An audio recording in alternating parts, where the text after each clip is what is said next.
My friend keeps manipulating me with her autism. I had a friend that did that. Oh boy. I have a friend. We're going to call her Jess, 21 female. I've known her for 3 years and we've always gotten along well in the group. I should clarify Jess is autistic. This is not a problem, well, I would hope not, since the whole group has some neurodivergence or something. By the way, this comes from user a dazzling mixture 8980. Last year, a boy joined our group of friends. We will say B, 21H, I'm not sure what H is, but 21 himbo. I don't know. It could be anything. Now there are 5 of us in the group, 3 girls and 2 boys. He's a great person and gets along well with everyone, especially me. Sometimes Jess tends to use her autism as a way to avoid responsibilities or problems. She also uses it to make plans work her way. Don't get me wrong, sometimes she's absolutely right, and we make adjustments for her, but there are times when the entire group agrees to find a middle ground, and Jess just doesn't want to compromise. Things like specific restaurants, food, places to go, even how we do things. B and Jess dated for 6 months until they broke up due to Jess's personal problems. He was not in a good emotional moment for a relationship, and the healthiest thing was to end it. After that, Jess started ignoring B. It was reasonable, and no one in the group forced anything. But then she started ignoring and excluding me, too. I tried to talk to her, but she downplayed everything and said I was misunderstanding and it was just part of her autism. Of course, I got angry. But I couldn't get anywhere with Jess because she started ignoring me, too, and our other friend told me not to pressure her and not to make things harder. Jess and B started talking again, but Jess continued treating me badly, even yelling at me to F off when she was just standing by the window where she was putting on her makeup. She apologized afterward, but it didn't feel genuine. I haven't spoken to Jess in 2 months, but she contacted me to invite B and I to our hometown pride. She invited the whole group, but she also wanted to bring her ex before B, who we all know because, in her words, he hurt her and she can't push him away because just talking to him brings trauma to her. Huh? So, in response to this, B and I said no. And then our friend told us that Jess was sad because we didn't want to meet her ex when she knew we would all get along and be friends. Next month, I'm going with another group of friends to a convention in another state, and Jess was invited. Now I'm worried since in the group we have to communicate and make plans for the trip, but Jess has not been very cooperative. For example, I told him that we should go to a fast food restaurant next to the convention site, and Jess said no because she didn't like that place and that we would go to a restaurant. It should be noted that we are going on a low budget and the convention is 4 days. I told her she could prepare her food at the Airbnb where we are staying and bring it to the event. We have an important rule. Share our location with the group and let us know where we will be since this place is so big. But Jess keeps saying that it seems excessive? Okay.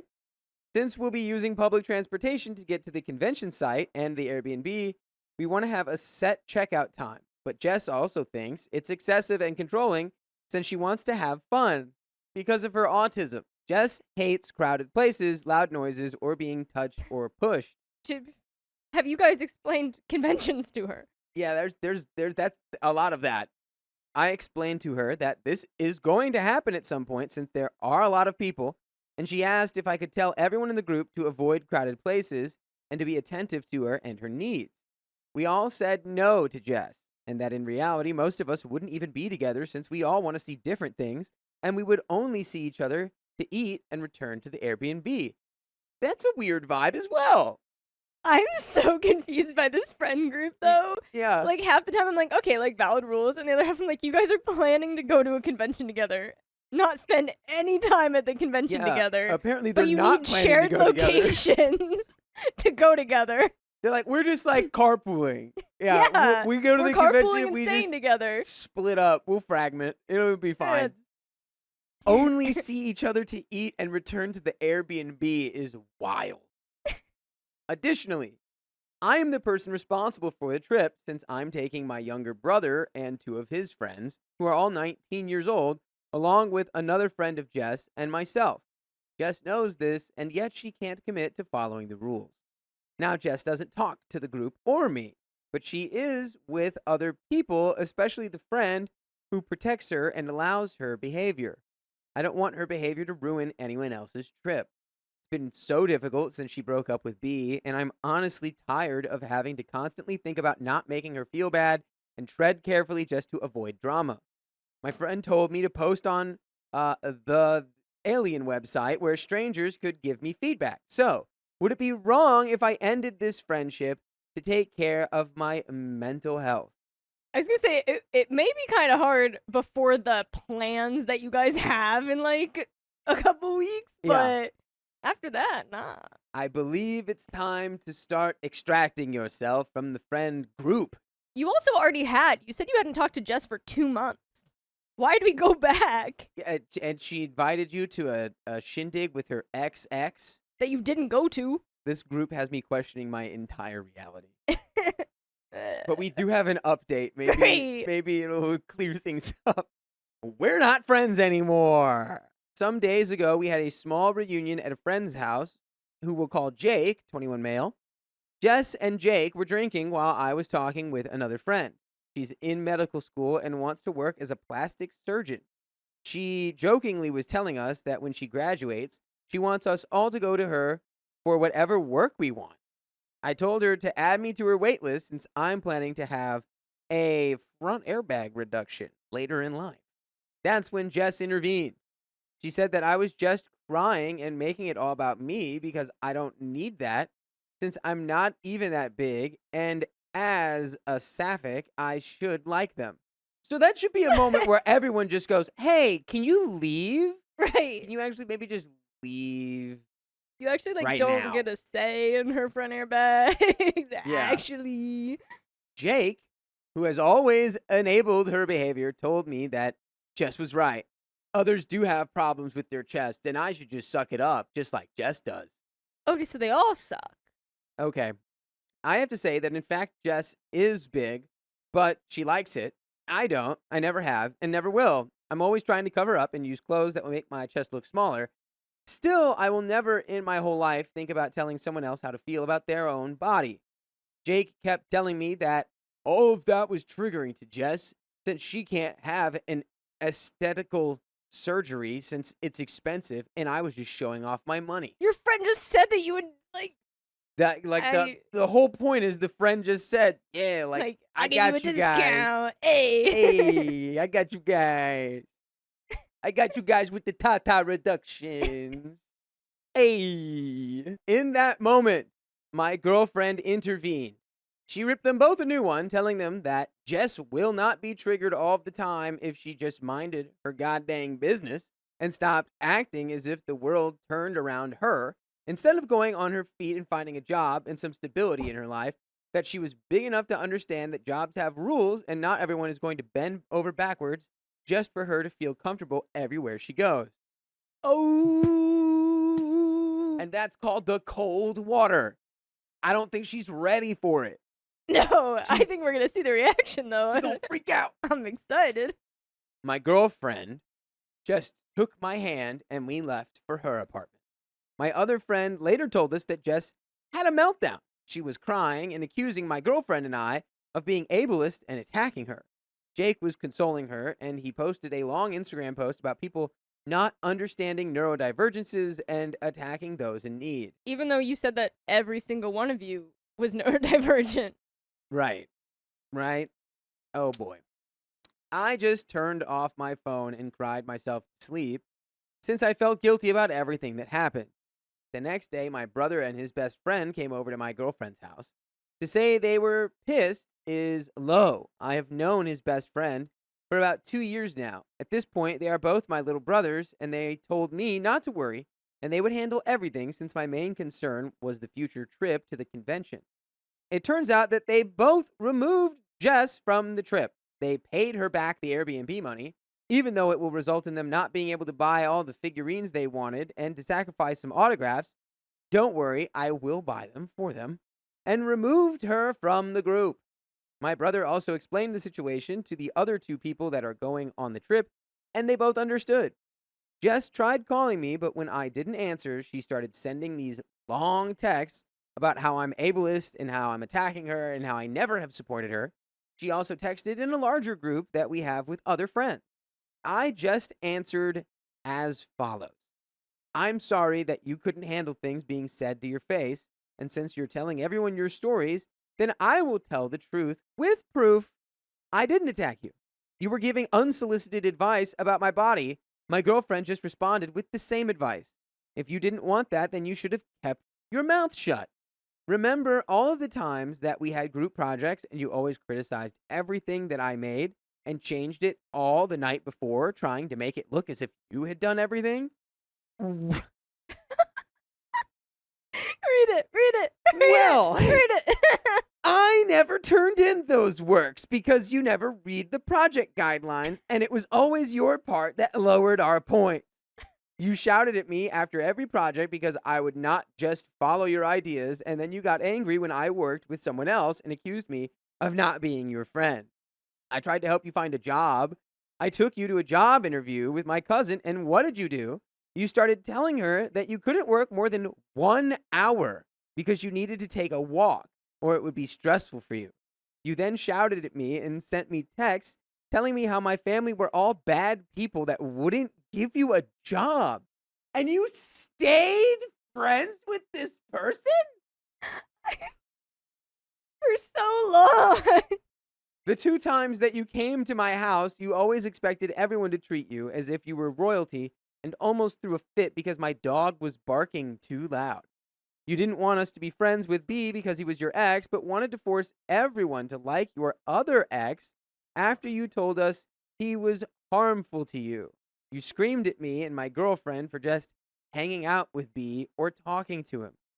You couldn't even compromise on following 2 simple rules for a trip to a whole different state because you'd rather party than be safe. Wait, rather party than be safe, but can't be in crowds, doesn't like to be bummed. This person is just entirely an enigma. Yeah. A mystery wrapped within an enigma. My goodness. You are always attacking everyone that doesn't follow your script on where you are the most perfect person in the world, and I used to bend over backwards just to avoid upsetting you. But now I realize that you only use your neurodivergence as a shield for your own entitlement, and I'm tired of walking on eggshells, and right now I'm choosing my own mental health instead of you. And by the way, we have a little bit more story. We're not quite at the end, but let's check in on how we're thinking right now. I don't know why you let it go that long. Why we were gonna travel out of state with her. That's Well, I like, think it's the whole like neurodivergence thing. It's the whole like using the diagnosis as a shield to like no, that's 100% like half of what your excuse friend all was of your doing at behavior. least. But And it's really hard. I feel like they're like 21, yeah. so like they've grown up in this environment where like that's it's very forward thinking to like put a lot of that. Like, I didn't grow up where that was a thing. Where What? it's like the delicateness and like we got to make sure like that this person Oh, is no. and it was just like what, like shut up, like that's what I grew up with. Not saying that's the best way. I'm just saying that was my reality because that's exactly what this friend would have been told in a group back in the day. It'd be like, oh well, actually I can only do this for like 10 minutes and then also we can't go there and then you can do this and blah, blah, blah. I'd be like, then maybe you shouldn't Stop it. come on this trip. Yeah. This is not for you. Yowza. You're gonna be miserable the whole time in a convention. Exactly. At the end of the day, I don't care what other like contributing factors surround it. If you're a miserable person, I just Yeah. don't want to spend my time with Yeah. you. With that, I just sent all of my proof and left the group. I blocked her and Jake since he was only defending Jess. Now we have an extra space on the Airbnb, and my girlfriend's trying to see if her boss will let her have that weekend off so she can come with us. The whole friend group has turned their backs to Jess and Jake, so I hope this update will be the last. I feel like a free person, like a burden, has been lifted off of me. Thank you all for your comments. It really helped me to see that I was not the a-hole in this situation. Yay! And that is the end of that story. OP learned. It's true. I mean, sent the receipts, and the rest of the group was like, okay, big facts. They've got each other. They do. They have each other. They have each other. Two little toxic peas in a pod.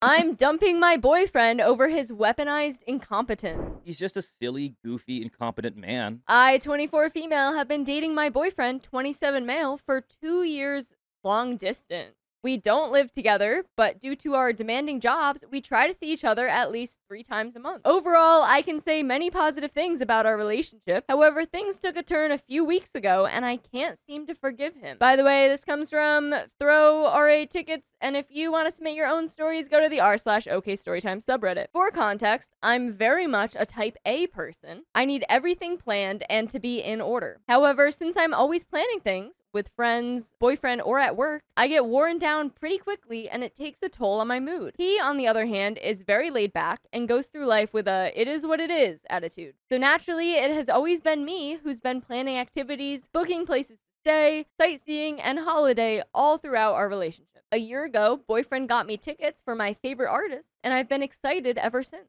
I still had to book transportation, hotel, and plan activities though, but I didn't mind as long as we could get to see the artist in time. Spoiler alert, we missed the concert because boyfriend booked the tickets for a different day and we couldn't get a refund. Safe to say, I've never been more disappointed in my life. I still feel physically, emotionally, and financially drained, and that I can't rely on him. I decided we needed to go on a break, and I've been talking with my friends and my therapist about what to do. My therapist said that I'm processing it as a betrayal and a breach of trust. My friends are telling me it's up to me if I want to continue the relationship, but if they were in my shoes, they couldn't trust him with anything ever again. I understand that it's a mistake anyone could have made, and in the end, it's not that serious. He has apologized about 1,000,000 times and feels very sorry about how he let me down. But at the same time, all this pent-up frustration that's inside me keeps reminding me he had one job and still managed to ruin the experience for me. Of course, not everything is black and white. Besides this character flaw, he is a very good boyfriend.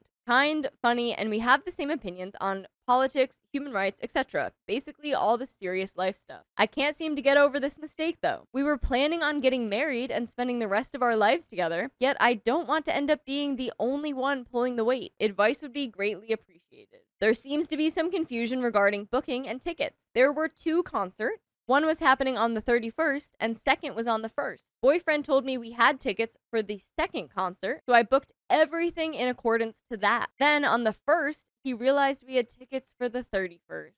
So the day after we were supposed to attend the concert. Also, only he had access to the tickets. Hope that clears it up a bit.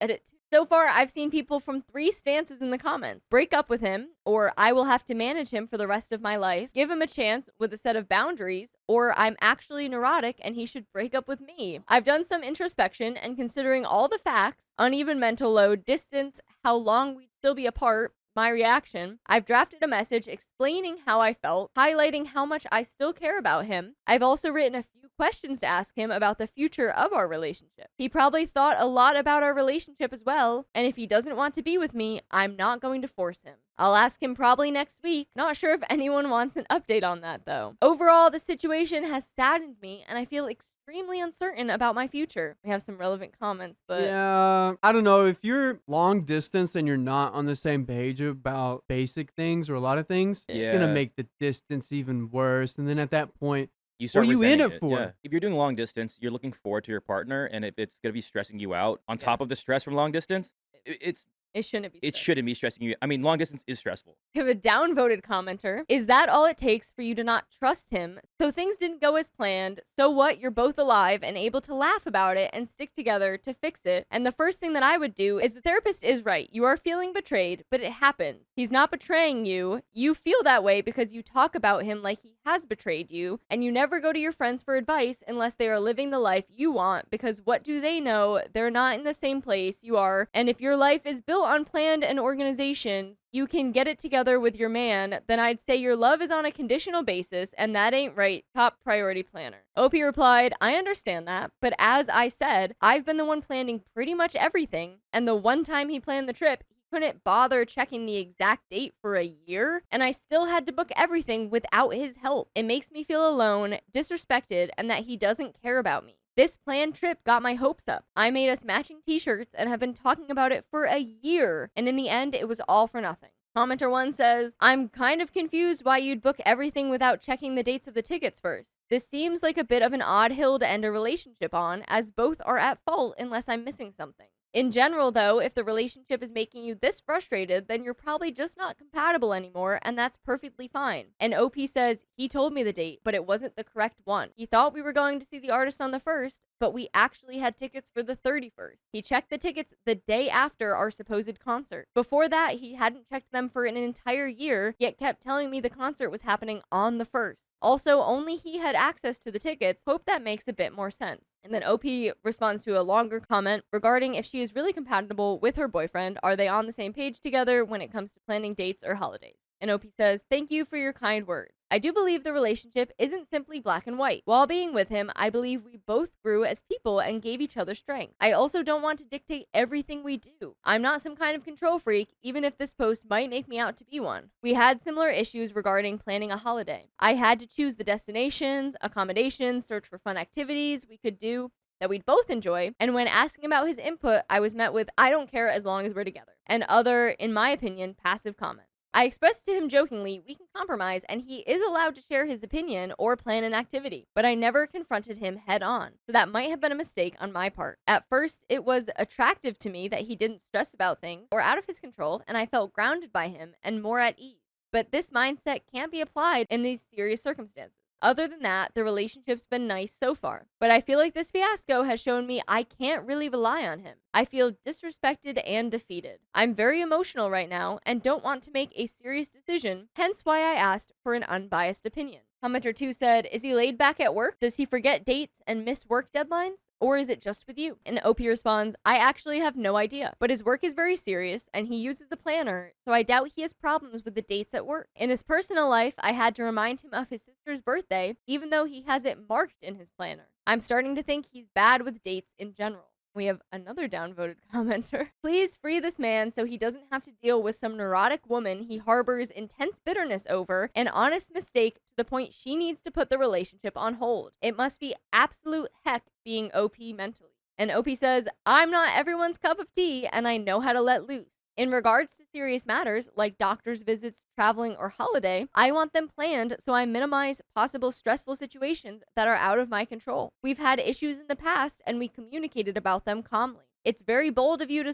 assume I'm neurotic just because I want to be responsible and actually enjoy the event my boyfriend got me as a gift. What would be nice in this scenario is if we knew the people, like if we knew of the people or people of the people, so we can kind of understand the dynamics. Because I mean, someone's work life is really stressful and it's really hard to keep up with dates. And like, it's like, oh, what happened to August? We're halfway through. What happened to that? Yeah, I do think though, like, you can always find time for something to do. Like, if it's important to you, right. Of course. If this is super important to him and he feels actually really bad about the concert, he should be planning some date to be like, I'm so sorry that I messed that up. Let me. Yeah. And it doesn't have to be another trip. It can literally just be like, the next time we hang out, I will plan the weekend. Like, you've expressed that you're upset. I will plan something. It seems like he doesn't take any initiative for like anything really, which again, is what we're getting from OP. He even misses his sister's birthday, which like the guy's bad with dates. He doesn't know, even though he writes it down. He still doesn't know. Commenter 3. I would ask if I've brought up this issue before and think back on how he's responded.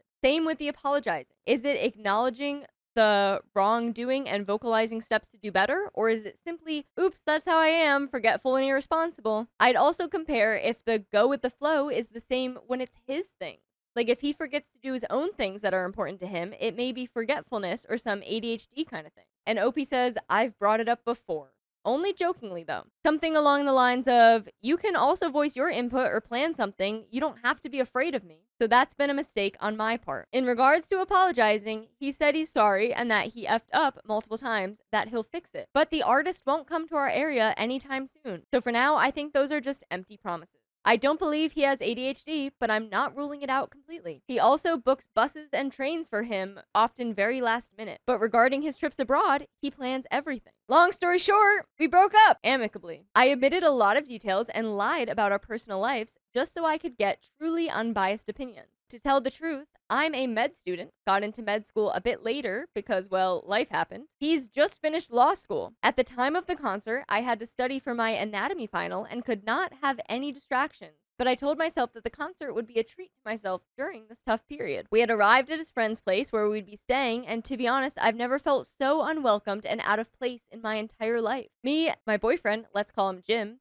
his friend Jane, and her boyfriend John decided to go to a restaurant in the evening. And Jane basically didn't acknowledge me for the entire evening. Every time Jim had to leave the table, Jane would turn to John and pretend I wasn't there. I then heard her say that after dinner, she'd like to go get something cheap and sweet to eat, to which I proposed a certain shop in the city we were in. Jane replied that it smelled there. After asking her how did the shop smell, she looked me in the eyes, laughed, and said it smelled like poor people. When Jim returned, I took him inside and told him what Jane had said to me, to which he just laughed. For the rest of the evening, it was clear I was sticking out from the group because the conversation topics were about things I had no knowledge about, so I couldn't participate in them. And they intentionally made it about that. Because, I mean, you've been in group settings where you know what you can talk about and usually to clue people in. Yeah. Or you They could give you no context. Or you correlate, you're like, oh, like when Carly met Sophia, you guys like musicals. Yeah. Boom. Yeah. Friends. Something. Just something. Like, oh, you guys like food? What's your favorite food? So I sat in silence until we came back to Jane's flat. I then cried in the shower. I felt completely useless, like the evening would have gone exactly the same whether I was there or not. The next day, the ticket incident happened.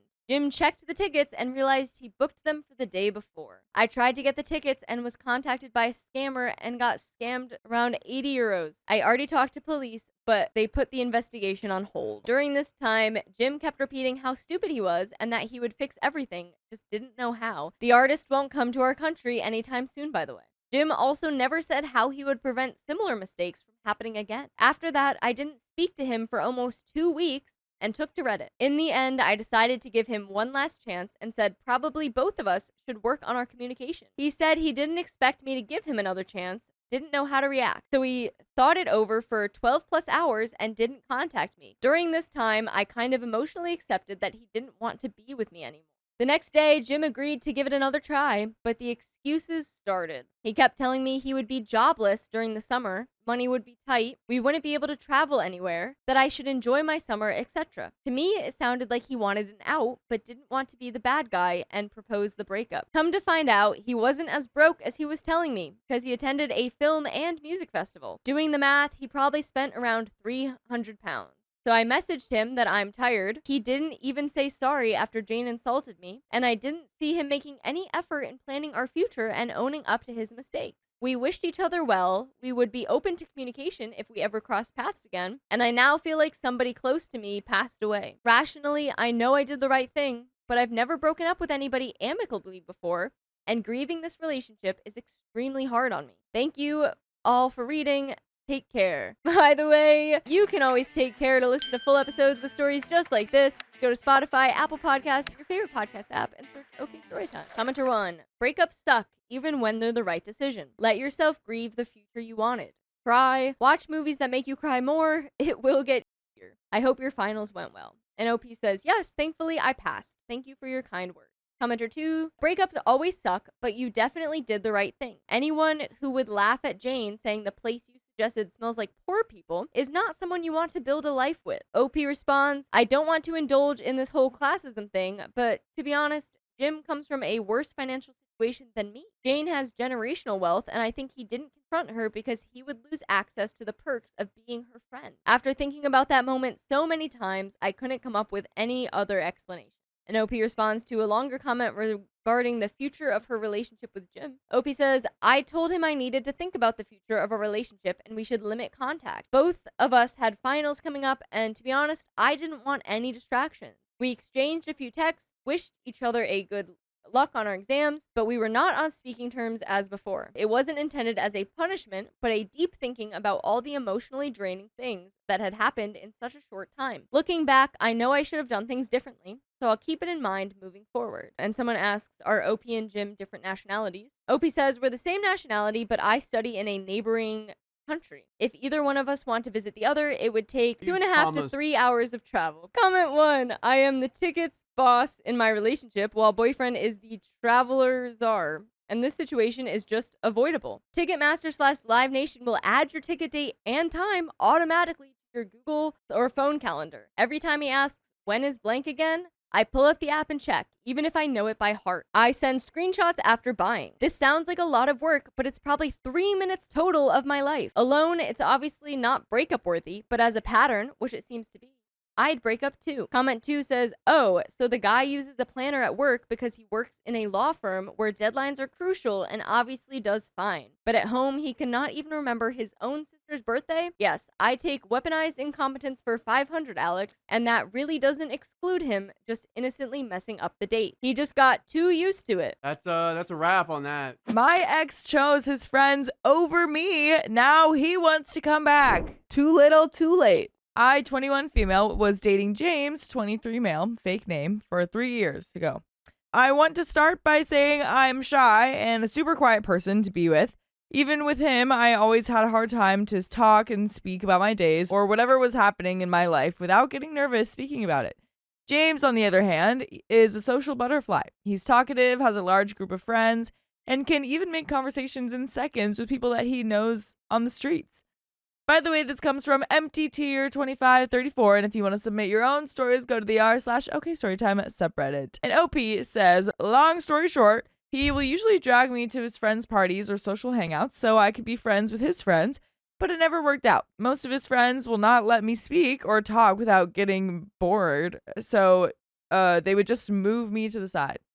I had brought this up to James, but he brushed it off as they're just not patient like that, or they don't mean to be rude, but I personally don't like that. So I'm not like a toxic girlfriend or anything. I never looked at his phone to check if he's cheating or anything, but I was so insecure how a lot of his girlfriends will hit on him in front of me without any reason whatsoever. Rude. Yeah, that's you don't have to be an insecure, crazy girlfriend to be upset about that. But I digress. The day of our breakup happened on a party with his friends, and again, I tried my best to socialize with his friends, but there was no use. What happened is that I told James that I was going to go get some more snacks for the party, and that's when, out of nowhere, he just snapped at me saying, see, you're just finding an excuse to leave the party. That's why my friends don't like you. That's not nice. In front of all the friends, That's not too. nice. Yeah. Girl, That's mean. You guys just are not right Yeah, for each yeah. other. I'm glad that you guys broke up that day. Yeah. I was speechless, so I told him that I wasn't leaving. I was just getting snacks. And that's when he dropped the bomb and said that he's done with me and to never contact him again. Dang. Loud and clear for the entire room of people to hear. Okay, that's not okay. And then his friends started cheering like they just punted out a rude friend or something. Oh my gosh. That's not okay. That's just super immature. That's so messed up, dude. I don't think that you guys are right for each other, and I think it's good that you broke up, but also that's totally not the way to break up. A breakup should be like, let's do this in private, respectfully. Right. Because then the fact that all the friends were cheering means that they were absolutely crap talking her behind his back. And yeah. the boyfriend was 100% involved in that crap talking. So, yikes, dude. I wanted to cry so bad. So I left, and good thing I had my car with me because on the way back home, I bawled my eyes out like I've never cried in my life. I blocked him everywhere and his friends. I felt so humiliated by the fact that he didn't even decide to have a decent conversation alone without anyone hearing us speak.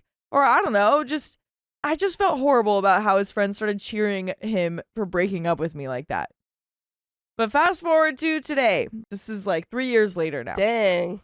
I had already moved on and was doing great when I got a long text message from a random number that had the same area code from my town. It was James. Dun, dun, dun. He started the message with how he's been doing in his life and yada, yada, yada. Then he said that he had been in 3 relationships after our breakup. Okay. And he said that he didn't feel the same when he was with me. All the girls that he dated either cheated on him or were too toxic, and so he reached out to see if we can start again and give him another chance to be together. Wild. That is I'd say, so crazy. crazy. Maybe you should go ask your friends. Yeah, I don't know. You guys are not right for each other. You're not right for each other. Not at all. I was stunned. This man, after he humiliated me in front of his so-called friends, wanted a second chance because I was the only girl who didn't complain about his life and whatnot. I was angry. I told him that I don't think it was a good idea to try a relationship again because we were not even compatible to begin with. And that I was sorry. Yeah. Exactly. And that I was sorry for all the relationships that he had through the years that didn't work as expected. But I just couldn't trust him, or I don't even think that I could fall in love with him again. This man didn't even apologize to begin with. So after I sent the message, I blocked the number and went on my day. Now I'm getting angry messages from his friends calling me the a-hole and a sleut for not giving him a chance, and even to the point to bombard my phone with calls every single day. So Reddit's am I the a-hole for refusing to give him a second chance? I just don't know what else to do. And of course we think, no, definitely not. No, but definitely date people that you're more compatible with in the future. Exactly. But we do have some comments. Commenter number 1 says, absolutely effing not. He sounds like a bellend. Think about how the future looks even if you did give him a second chance. You can't trust him. His friends sound like a-holes, and he doesn't understand you as a person whatsoever. He didn't even have the common decency to have a one-to-one conversation with you and totally embarrassed you at the party where you had nobody. He's been effed over since you broke up and realized which side he likes his bread buttered. Well, too late, sunshine. Tell him to swivel. Commenter number 2 says, send him screenshots of the text messages and let him know that this is one of the reasons why you will never get back with him. Additionally, let him know that if his friends continue with the pesterment, you will take legal action against them. Yeah, I mean, you could do that. I feel like you could also just block them all. Block them. I feel like you don't need to bother. Block them. Block every one of them. Know. Because they don't care. If they think that rejecting someone makes you a sleut, then they're not going to get that text is why you don't want to be together. Exactly. So, yeah, don't bother.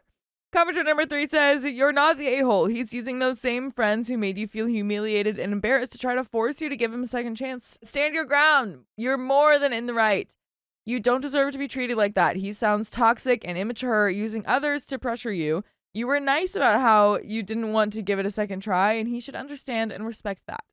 Not use others to scare you. Yeah, he also was probably lying about who was abusive and who was toxic in those other relationships. Oh, yeah. So, yeah. Big time. But we do have an update. So, I decided to take your advice and screenshotted all the messages that James' friends had sent to me throughout the week about me being the a-hole. And afterwards, I unblocked James and sent all the screenshots to him. Okay, I mean, if you want to, you can. Sure. You won't believe it, but this man finally decided to believe me and apologized about his friend's behavior and how he didn't want this to go as far as it got. So I've told him that this is one of the many reasons why I can't give him another chance because of the behavior of his friends. They were unbelievable, and it just throws me off how I'm the youngest of the friend group who knows how to act like an adult. I also dropped the bomb on him that I'm seeing someone. Just talking stage, nothing serious just yet. But that they're taking their sweet time to know me as a person, and that's why I won't let him have another chance because I'm not going for old scraps. He apologized again and even also said that he just wanted to keep in contact with me because he thinks that he owes it to me for all the trouble that he caused. See? I hate that mindset too. I hate the idea that you're doing your ex a favor by keeping in contact with them. Right. Leave them alone. Exactly. It's not like, I don't care if you feel guilty about how you treated OP. Leave her alone. Yeah, like, I'm so sorry I caused you so much trouble. Let me never leave your side, and then it'll be fixed. It's also just so, like, pompous and, like, condescending to be like, well, I better give her the joy of my presence because I hurt her, and she's probably still not over it 3 years later. It's like, you don't leave her alone. Leave her alone. Because we know that it's nothing about OP. Like, he was sending those text messages just to brag about all the women he's like, dated. I've dated 3 women, and none of them were like you. Yeah. I don't care. I don't like that.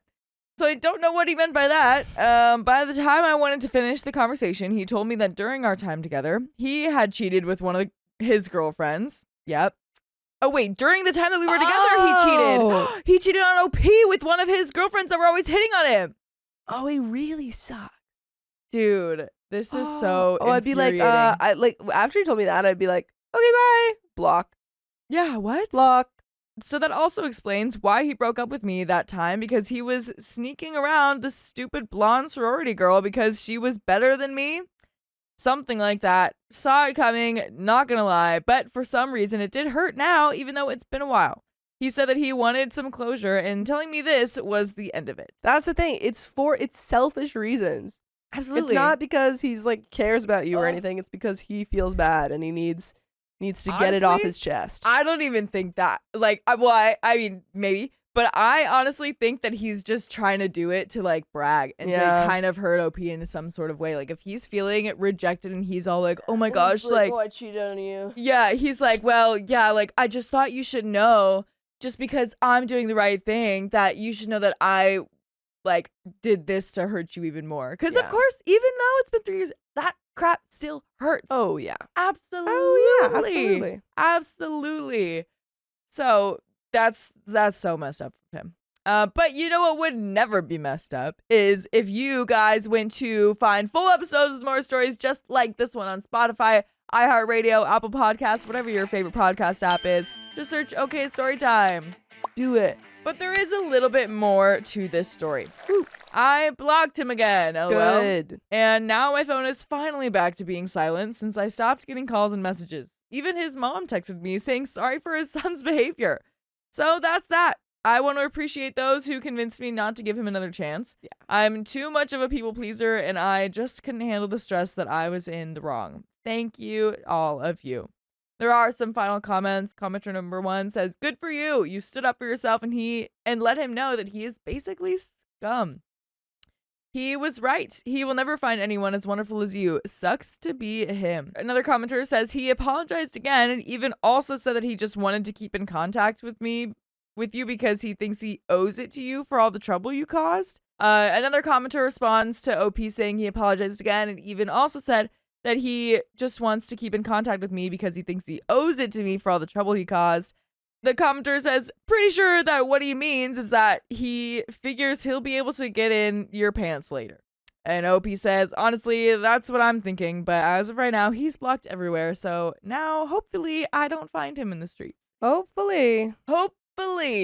Yeah. My dream for you. Absolutely. Like, definitely that's what he meant by that. He's trying to seem like a good person by doing this and that, but it's not. He's like, he's reaching so hard for reasons to like be a good person. Like he knows he's just messed he's up. A bad person, but he also knows that he's not going to change that. So exactly, still has the same friends. Good riddance, dude. But that's the end of that story. My best friend is ungrateful after I did everything for her wedding. Crash the wedding. Bring other people. Crash it. I, Nicole, 25 female, was the maid of honor in my best friend from college, Allison's wedding. Allison, 24 female, and Anthony, 26 male, had actually eloped in fall 2022. But last May, she announced to us that she would be having a ceremony. I was one of the few people who knew she was already married. Her parents selected the venue and ended up with a date that was less than a year away. Anthony's family wasn't consulted since the entire family would be traveling from out of state. By the way, this comes from user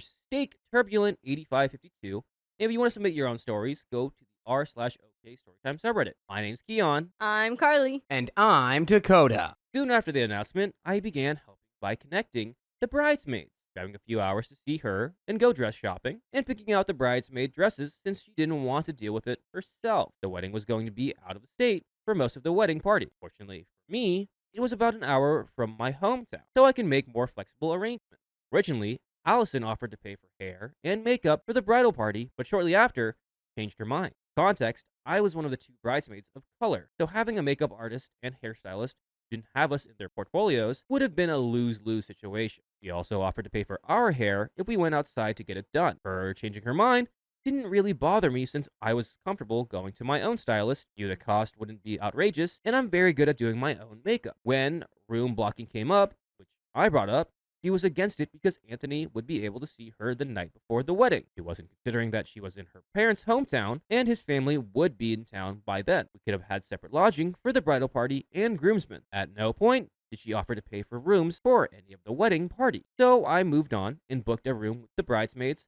as I was already friends with. I was aware I'd need a rental car because I'd be driving around the state quite a bit. I was more aware of the transportation situation than anyone else, since I was the only one asking about it. Allison had mentioned previously that we would have transportation for the ceremony day. About 6 weeks out, I asked her for details because I was making day of ceremony flyers for everyone. That's when she informed me that the venue had sold their transportation service, and her mother said it was a hard no on providing transportation for us. If we wanted transportation, we could pay for any of the Lyfts or Ubers ourselves. I covered my own situation with a rental, but I thought it was highly inconsiderate and a slap in the face. Another major issue was the bachelorette party. In June of last year, I surveyed the entire bridal party about their budget and what they'd be open to doing. Allison wanted us to take an extra day off and fly in even sooner to have the bachelorette party in the middle of the week. We thought Thursday would be best since the rehearsal was Friday and the ceremony was Saturday, providing more consideration for everyone's jobs and time off. After several brainstorming sessions,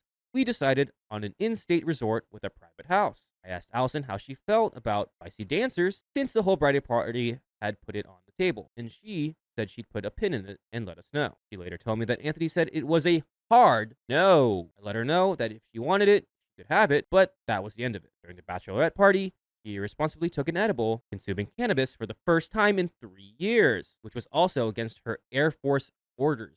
She was confident she'd be okay, so we weren't going to stop her. At some point in the night, she said, "I wish I had more of a wild night, but I'm having so much fun." Another bridesmaid caught that too, and I asked her what she meant. She said she wished she'd had more of a raunchy party, but because Anthony said no, she was okay with it. She detailed how invasive private parties were to him. I reiterated that if she'd want that, we would have made sure things went smoothly. Never said she wanted them.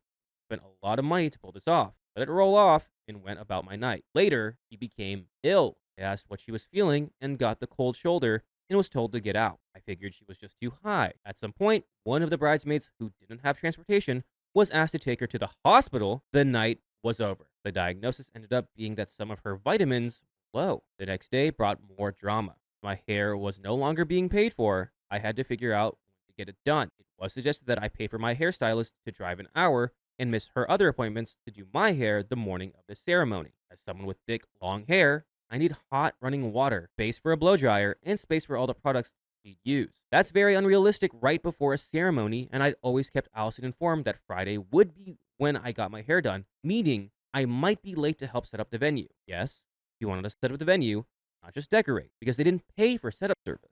I let her know I was unsure how long my hair would take and that I'd have to go to my parents' house to pick up the remainder of the items I needed and drop off bachelorette items since I was leaving the day after the ceremony. My hair appointment was at 11 and I was finished by 3:30. By then, it was check-in time for my hotel, so I went straight there to change for the rehearsal. Brianna had a 2-hour drive since she had also had to work that day. We were sharing a room, so we met up, checked in, and changed for the rehearsal. When we walked in, we were both met with cold shoulders from Allison's family. To me, it was clear she hadn't communicated our schedules to everyone. Helped where we could, even though her mom told us we could leave, said there was nothing to do. Prior to the morning of the ceremony, Brianna and I let Allison know that we wouldn't be at the bridal suite directly at 8:30 a.m.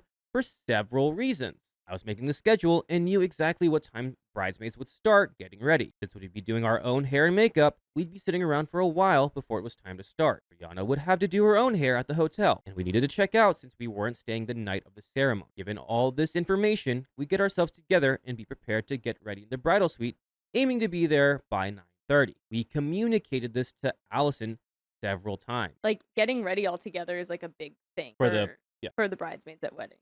Right. Like, it sounds like all this is going to come back. Like, why do we need this context? Wednesday before the ceremony, she informed the bridal party that there were only 2 vanities, so we'd need handheld mirrors if we wanted to do our own hair and makeup. That would be difficult, so we reconfirmed that we'd already told her and let her know we'd be a little behind. Her only comment was, "Oh, I wanted all of us to be there at the same time." Neither of us responded because we'd already told her no. At the end of the rehearsal, she started yelling, 8:30! Let it roll off. She also mentioned that she told someone that we needed to have bras and shorts for the morning. I'm not a forgetful person, so I told her she never told me that. If you need to be there at 8:30 then, and she doesn't want you to be there at 9:30, then you wake up at 7:30 and you get there at 8:30.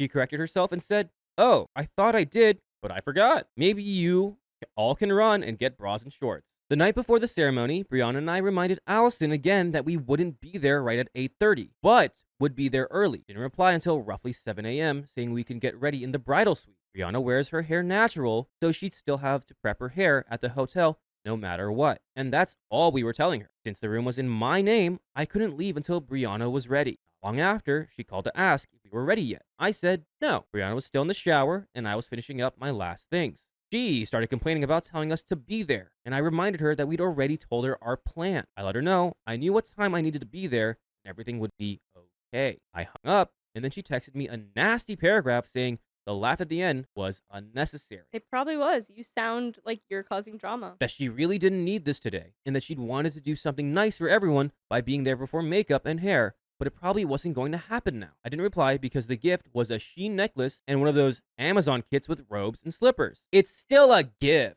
And an Amazon kit. That's that's probably what she wanted you to wear while you guys were getting ready and they were taking pictures. Yeah, now you're kind of making this more about yourself, OP, but let's keep going. She hadn't put an effort into finding us gifts or doing anything nice for us. Even her asking me to be maid of honor was just a, will you be my maid of honor? Phone call. These gifts were just an Instagram moment to her, which was the focus of a lot of her behavior. She's not even an influencer. Girl, you're Shut a hater. Up. Yeah, You're a hater. I had to wait. Keon's on the hate train. I'm on a hate train. She's not even an influencer, though. Like, what?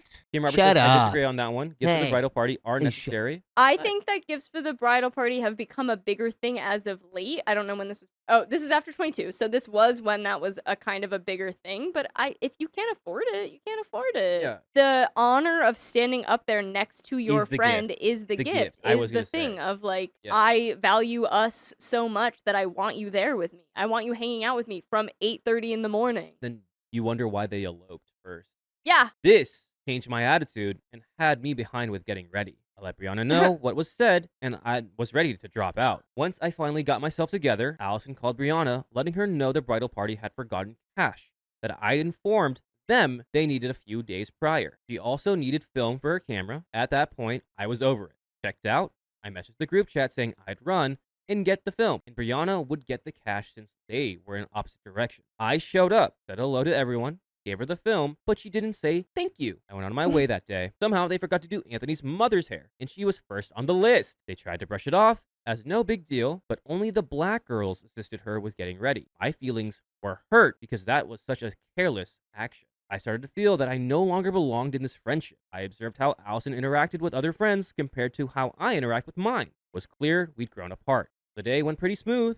I did my toast and moved on. I must also add that my parents were invited. Dad is a barber, but he's appointment only and strictly works with his own clients. He doesn't take new clients. In September, Allison asked if he'd be willing to do Anthony's hair the morning of the ceremony. My dad said no, not of disrespect, but because that's a lot of pressure for a one-time cut, and you need to be familiar with someone's head for special occasions. There's one thing here that I just saw because I was scrolling back to see if race was mentioned anywhere at the beginning of the story. It was. It was. But Two brides. yeah, but also the bride and groom already eloped. Yes. Yeah. And they're just having a ceremony. So maybe they're just like more chill with it being like kind of loose. It doesn't feel like it was planned super hard because they're already married. So they probably don't care that much. And OP feels like that all this stuff not happening like perfectly is like an affront to everyone involved. That's why it's making sense why they eloped. You're Yeah. getting there now. You've Yeah. caught on. Yeah. I thought that was the end of it. 10 days before the ceremony, she called and asked if my dad could cut his hair again. I let her know his answer probably wouldn't change. And it didn't. I sent her a few people I knew of, though I knew she knew more since she was well known at our school. During the reception, she walked up to the table my parents were at, said hello to two guys who went to college with us. My parents later told me she didn't say hello to them. I know it's not always possible to talk to everyone, but I was disgusted that she didn't look to see who else was at the table. She didn't speak to them till my mom approached her after the cake cutting. Anthony was only a few feet away, and she didn't introduce them. I had to do that after Allison noticed she'd introduced his mom to my mom. At that point, I was ready to go. I left after the tossing of my bouquet, said my goodbyes, and left early because I had to turn in my rental in the morning and head to the airport. I decided to write a letter detailing my experience and how I felt she was very ungrateful. She didn't thank any of the wedding party during her toast and was an uninvolved bride. If it wasn't for me, a lot of things would have slipped through the cracks.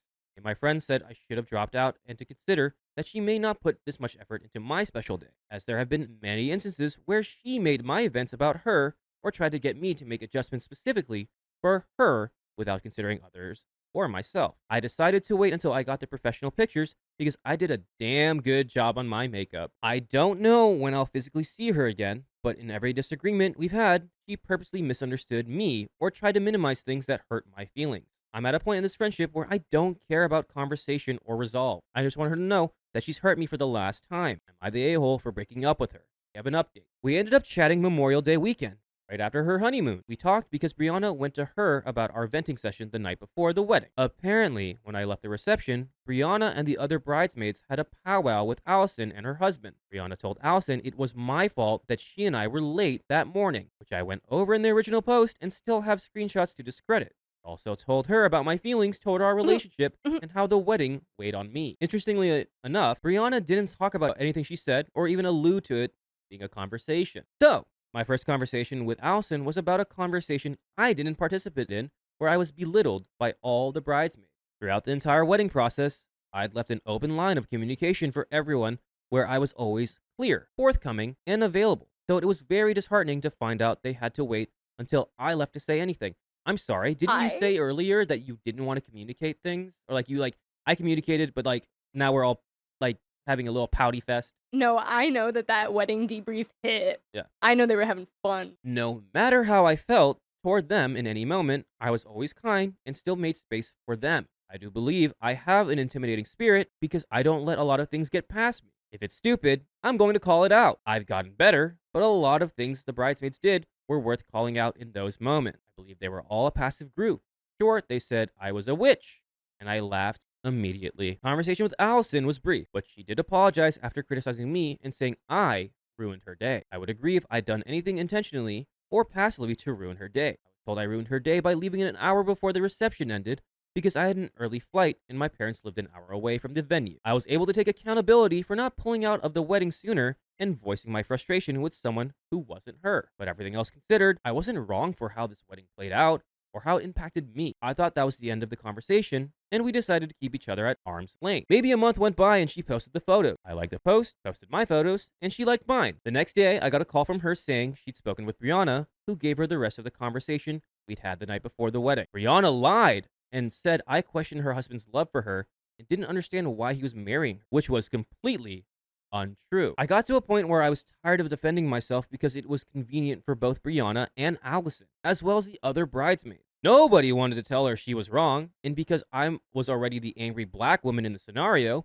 it was better to keep piling on and just push me out of her life since I was always going to call her and those around her bluff. We ended that conversation with her telling me she was pregnant, which was awkward, but I was honestly glad I'm no longer in that friendship because I didn't want to participate in any other planning when it came to her. By the way, when it comes to you can listen to full episodes with stories just like this one. Just go to Apple Podcasts, Spotify, iHeartRadio, your favorite podcast app, and search OK Storytime. After all that crap talking, Opie says, I haven't blocked her. We're still mutual on social media, and after our last conversation, she would text me pregnancy updates. I've completely muted her and don't reach out. When she does text, I'm short. She asked me for favors, advice, and information several times since our last conversation, which frustrated me all over again. I drew the line when she asked if she could use my apartment for Thanksgiving. On familiar terms, and the moment, and I don't think we ever will be. I've always felt used. I've always been a great friend, willing to go the extra mile, and always having something someone needs,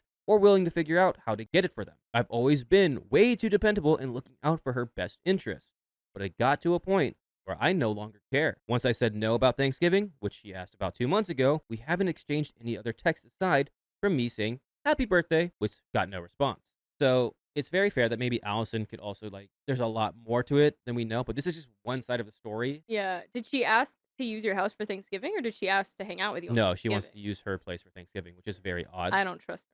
My friend kept stealing from my husband, so I cut her off. I hope she wasn't stealing no kisses. Uh-oh. Myself, 31 female, and my husband, Josh, 34 male, relocated across the country just about a year ago with our 2 littles. We bought a beautiful home in a nice little tight-knit neighborhood right next door to Sarah, 36 female, and her husband, Jacob, 36 male, with their 2 kids. Serendipitously, each of our older kids are the same age, and each of our younger ones are just under a year apart. Nice. By the way, this comes from Opposite Afternoon 72 on the 2 Hot Takes subreddit, and if you want to submit your own stories, go to the r/OKStorytime subreddit. Since we've gotten close, we have shared family-style dinners, game nights, movie nights. We've taken them to the casino. They showed us some local parks and fairs. And everyone in both families has a best friend. That's perfect. In my original post, I had shared this friend was considered a fast friend to me. I was under the impression that a fast friend is a common phrase. Like two kids who meet at the playground and can just play and understand each other like they've always known each other. This is how I considered this friend. My short time best friend, fast friend. So Josh works hard to support our family and enjoys the casino. He has brought Jacob to the casino probably every month for the last 5 to 6 months. Just a few weeks ago now, we were all going to go, or that was Josh's hope. He got a huge suite from a host with food comps and extra gift cards for BS around the resort. And the whole thing would not have cost a dime. So he invited our neighbors before really checking in with me. Ultimately, I did not want to go for fear of risking injury to my oldest, who has recently suffered from a concussion. At home, we've had no screen time, no climbing, no jumping, no strenuous activity, no wrestling, and my job has been telling these poor kids no, no, no until it doesn't mean anything. We haven't really spent time with the neighbors because it's exhausting to keep an eye on all of them for the sake of my oldest. In a casino with iPad parents, there would be no avoiding this, and I would just be stuck in a room trying not to scream from insanity. Same for my kids. Yeah, having a concussion in a casino with all those lights and screens in front of you and noises. You might just like spontaneously learn how to count cards, though. Imagine that. That's like your superpower that you get from your. Yeah, you just like the. Yeah. Just like how your wrist got You wanna stronger hit after that. you broke it. You definitely want to hit that. Yeah. So when I told this to Josh, he revised his invite. He was still going. He was not going to pass up the big, beautiful suite. Jacob was welcome to join him, but if the whole family was coming, Josh would rather that Jacob get them their own room. Cue the start of my irritation with the neighbors. They called him, texted him, and begged him for days before. Talk to your wife. Make her change her mind. You've got to get her to go. Jacob was so worried that Sarah wouldn't let him go if she couldn't go. And she was only going if she got to use the big, beautiful suite. Jacob got a promotion to stay in a standard suite, which would have been very comfortable and still not cost them a thing, since Josh was willing to still use his other comps with all of them. But this was not enough. Josh filled me in every step of the way, continued to tell them that I didn't feel comfortable because of the kids, and left it at that. The morning both husbands left, Josh got a text from Sarah saying that she didn't realize she'd have to spend that time stuck in the room alone with the kids, so she was staying behind and to have fun. And if you know Sarah, you read that have fun with a sneer. Have fun. So Josh called me and was floored at her entitlement. When I've gone with my kids to a casino, we get to use the pool. Sometimes there's a golf course, this specific casino has an arcade, and then I plan ahead to spend the time relaxing in a hotel room with my kids. So much of the draw of any casino is for adults, and that's just that. So I will bring at-home spa care, nail polish, coloring books, games, and usually we'll have a movie marathon with room service and robes. Even in a standard room, no suite needed. Later in the day, my kids and I decide to go for a walk. Her kids are outside dancing on their driveway. Aw, so my kids rush on over. That's so cute. They're just dancing. I love that. I love it. Oh, yeah. Oh, yeah. Perfect. So there we all are now. Elephant in the room. She's mad at me, and I'm getting the cold shoulder. Now I'm floored. If the shoe was on the other foot, if anything ever came in the way of pre-made plans or even spur-of-the-moment plans, I never made her feel bad for it. And this is my kid, lady. Ick. So anyways, later that night after the kids are asleep, I get a text from Josh that just says, Jacob just tried to steal money from me. I caught him with $200 from my wallet. This is so disappointing. All I saw was red. My God, Red Angie's scary. Red Angie, where's your skin, Red Angie? It's all ripped away. From my anger. Oh my God, it looks so gray now after that. Okay, anyway. I had stood up for this butt hat in the past. Josh had suspected when Jacob drove home at a weird hour, hammered, and he was so certain there was $500 missing from his wallet. This wasn't the sort of person Jacob was. On a different occasion, with a different scenario, $500 again. Still, no way he's got to be mistaken, right? Sadly, Josh dropped it for the sake of the kids and our friendships. Now, I was certain of these previous thefts too, and I couldn't stand the thought of keeping these entitled people in our lives. Come to find out, Josh was willing to give it another go. He was wasted enough that he calmly told Jacob that this isn't right. He expects more from him, and that they would get past this. But it would take time for Josh to fully trust him again. And then he told him not to go. Throughout the night, Josh began to regret this choice more and more. Jacob almost immediately asked for money, to which Josh said, "Are you effing serious?" He catches him stealing $200, and then he's like, "Dude, like, that's not how you do it. You can't be doing, like, you don't steal from me." And he's like, okay. Can I borrow $200 though? So it's just continued downhill from here. When we spoke the next day, we probably riled each other up, sure, but without the rose-colored friend glasses, I couldn't stand them. I could see the one-sided contributions, I could see the one-way conversations, and I could see the exhausting drama that had nothing to do with us. So instead of handling it, I drove away. I packed up the kids, some camping gear, and I drove cross-country to visit family.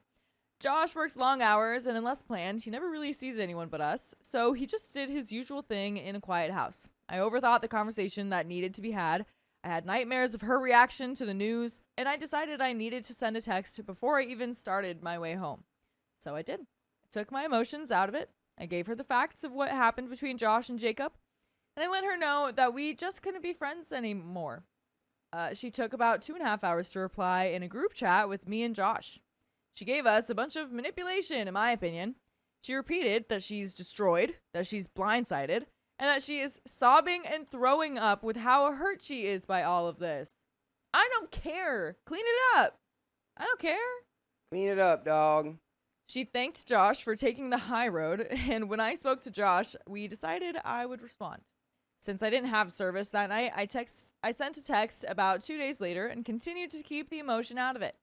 I let her know that what she had to say felt like it should have been said to her husband, as she didn't understand how this wasn't the first time.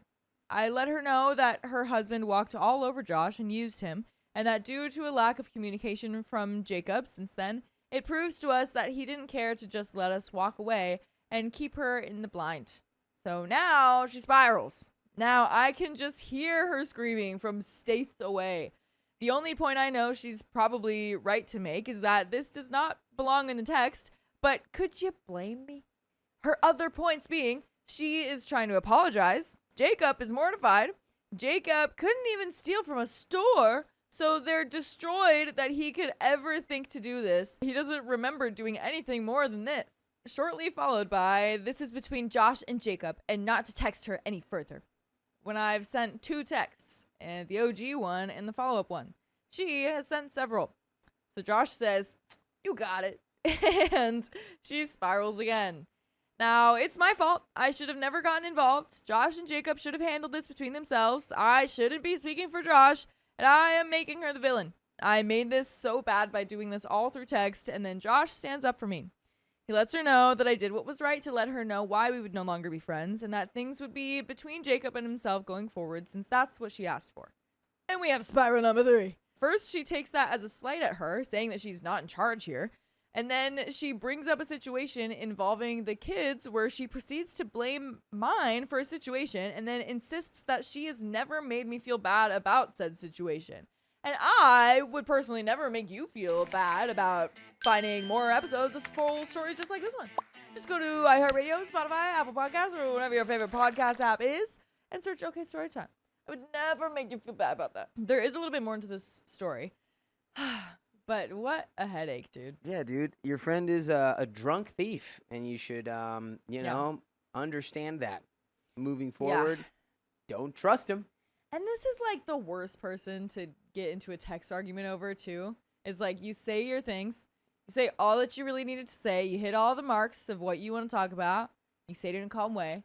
And then they just hit you back with an even longer paragraph every single time. It's like, no. We're done. We ended this. You say, "I'm sorry. My bad. I'm in a bad place." Not, well, actually, yeah. blah, blah, blah, blah, blah, blah, And blah, then blah, blah, bringing blah, up blah, stuff blah. from the past, dude. That's stupid. That's stupid behavior. Yeah. Don't do that. There's a little bit more to the story. So she victim blamed my child. Oh, brother. I saw her fall off the face of the earth at that point. Do not talk to me. Do not talk to my kids. And do not come on my property. You do not fix this, you ignorant F.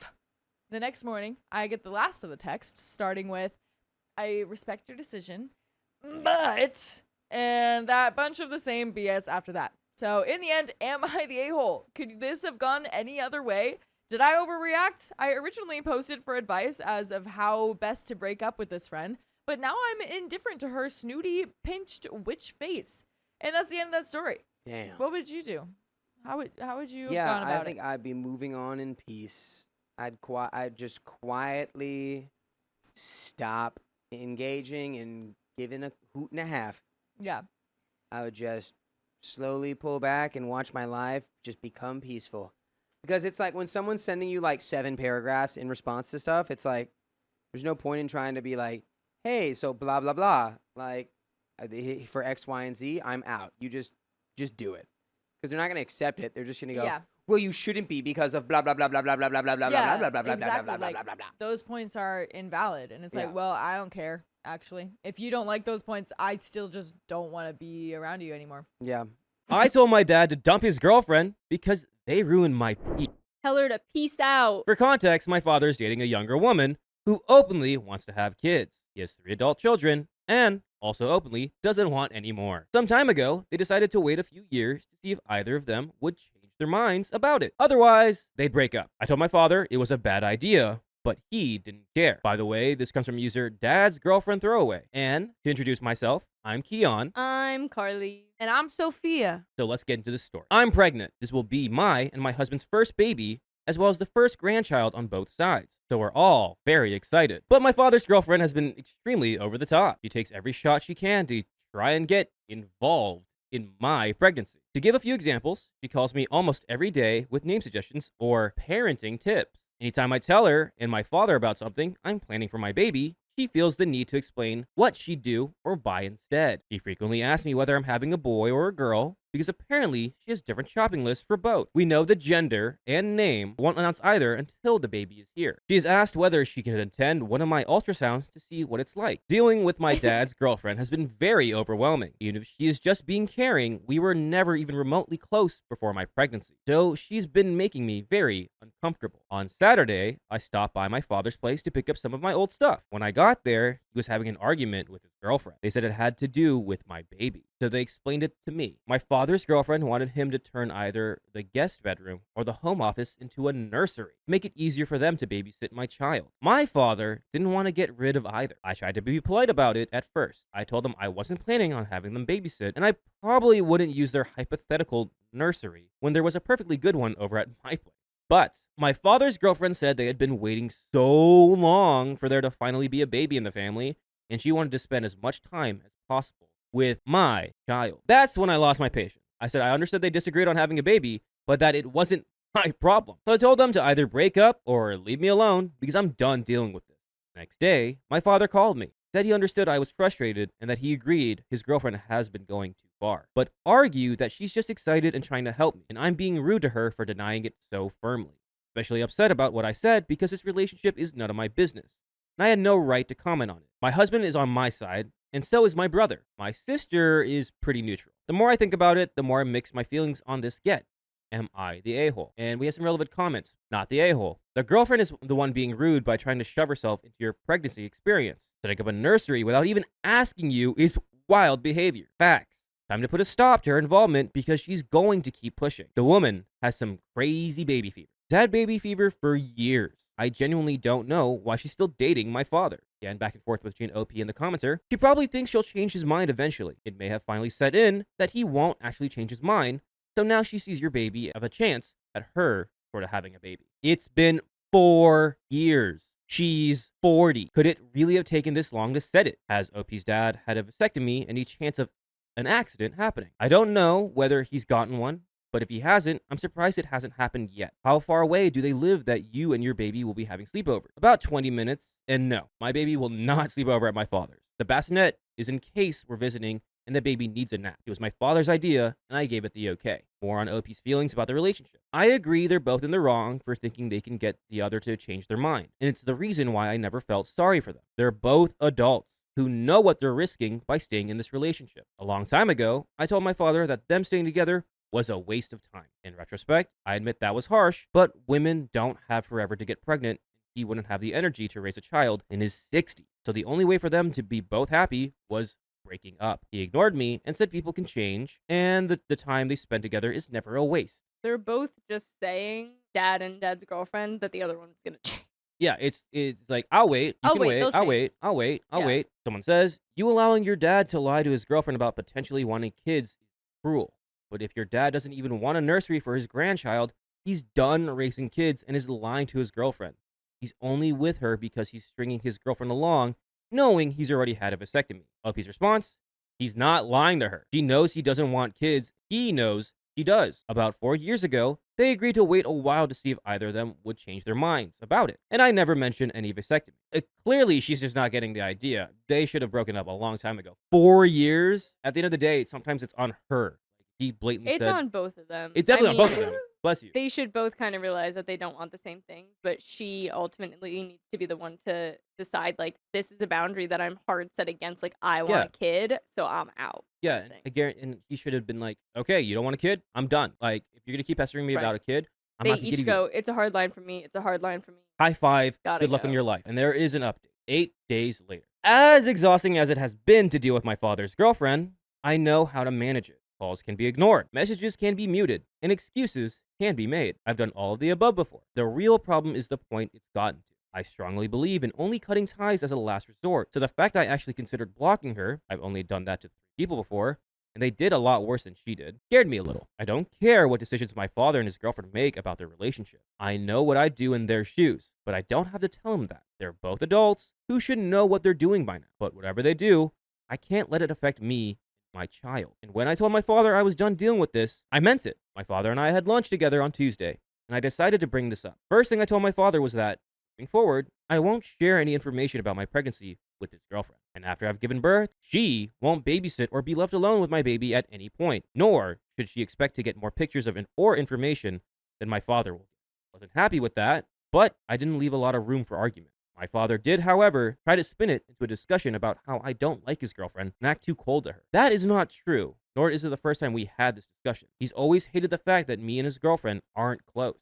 I'm sorry, that girl would have a baby, and then her child would be younger than her grandchild. Yeah. Once that was done, I told my father that as much as I don't care what he decides to do, his relationship problems have spilled into my and my baby's life. So, I do have the right to comment on it. I told him that he to understand that even if he changes his mind about having kids one day, he doesn't really have a deadline to figure that out. His girlfriend is 40 years old and very clearly wants kids. At the very least, they need to have an actual conversation about what they both want and decide how to proceed. Whatever they do, she won't get the motherhood fix through my child. I think that all the boundaries that OP set about, like, she'll get the exact same pictures and information that you get, forget what some of the other ones were, totally valid. That's, like, why would she get more than what your, like, dad is getting about this baby? She doesn't need more info. She doesn't need more pictures. You're probably going to send your dad a lot. This feels like, the dad's treating OP like a teenager. Yeah. Where you're like, you have to get along with her. And she's, like, she's going to be your mom. Like, and OP is a full-grown adult.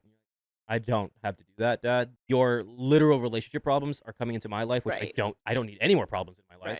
Figure it out and don't drag me in anymore. Keep her out of the relationship issues. Stop trying to bother her child. I would, like, at this point, because it's been 4 years, like, I would feel bad for the dad's girlfriend. Like, he's put it out there, though. I'd feel worse if after 4 years he was like, I've actually changed my mind and I don't want a kid. Yeah. Like, he's very clearly been like, I don't want kids. I don't want kids. I've had my 3. Right. Yeah. So at some point she does need to be like, okay. And that's where I draw my line. I'm out. Yeah, exactly. She needs to draw that line, and it's been said to her face. But I feel like if I were there, like, I would go to her and like, he doesn't want kids. He said that to you. I think people have done that, though.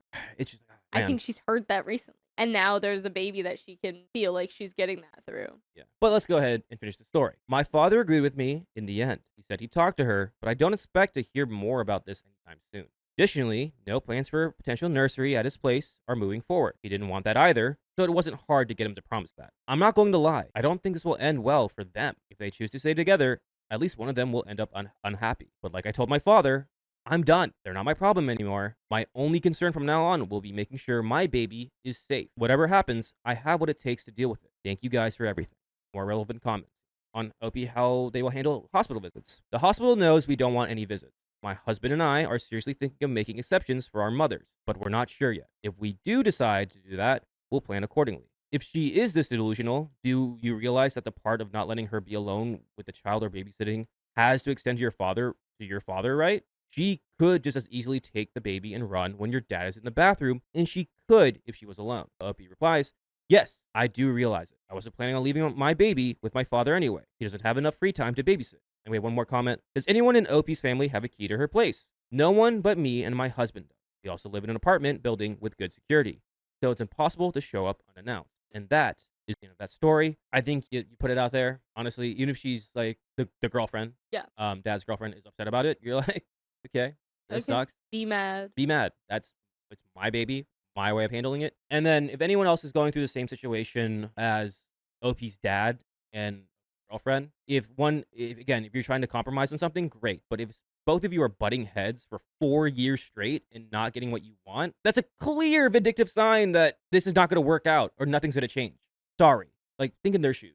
This might be the wake-up call that they need, though. But again, OP should just stay out of that. You've said your piece, back away, and it'll be messy, but you can't get him to ultimately pull the plug, and you can't get her to see if she doesn't want to. This could be her seeing, finally. My husband forgave me after I cheated on him. Now he wants the details. Do you really want them? I want to preface my story by telling you all that I have called myself all the dirty names that you're all probably thinking of me. I rightfully deserve it. I did something unthinkable and horrendous. Despite the circumstances regarding the situation, I still have no excuses for my actions. I betrayed the man I love, and I will never forgive myself for doing so. By the way, this comes from user Vanessa Throwaway. And if you want to submit your own stories, go to the r/OK Storytime subreddit. So, my husband and I have been married for 3 years, together for 5. He is the perfect man, and I knew that back when we started to go out. He's smart, very good looking, loving, and sweet. He seems almost too perfect at times, and that, unfortunately, has bothered me in many ways. Remember, fellas, it's icky to be too perfect. Yeah.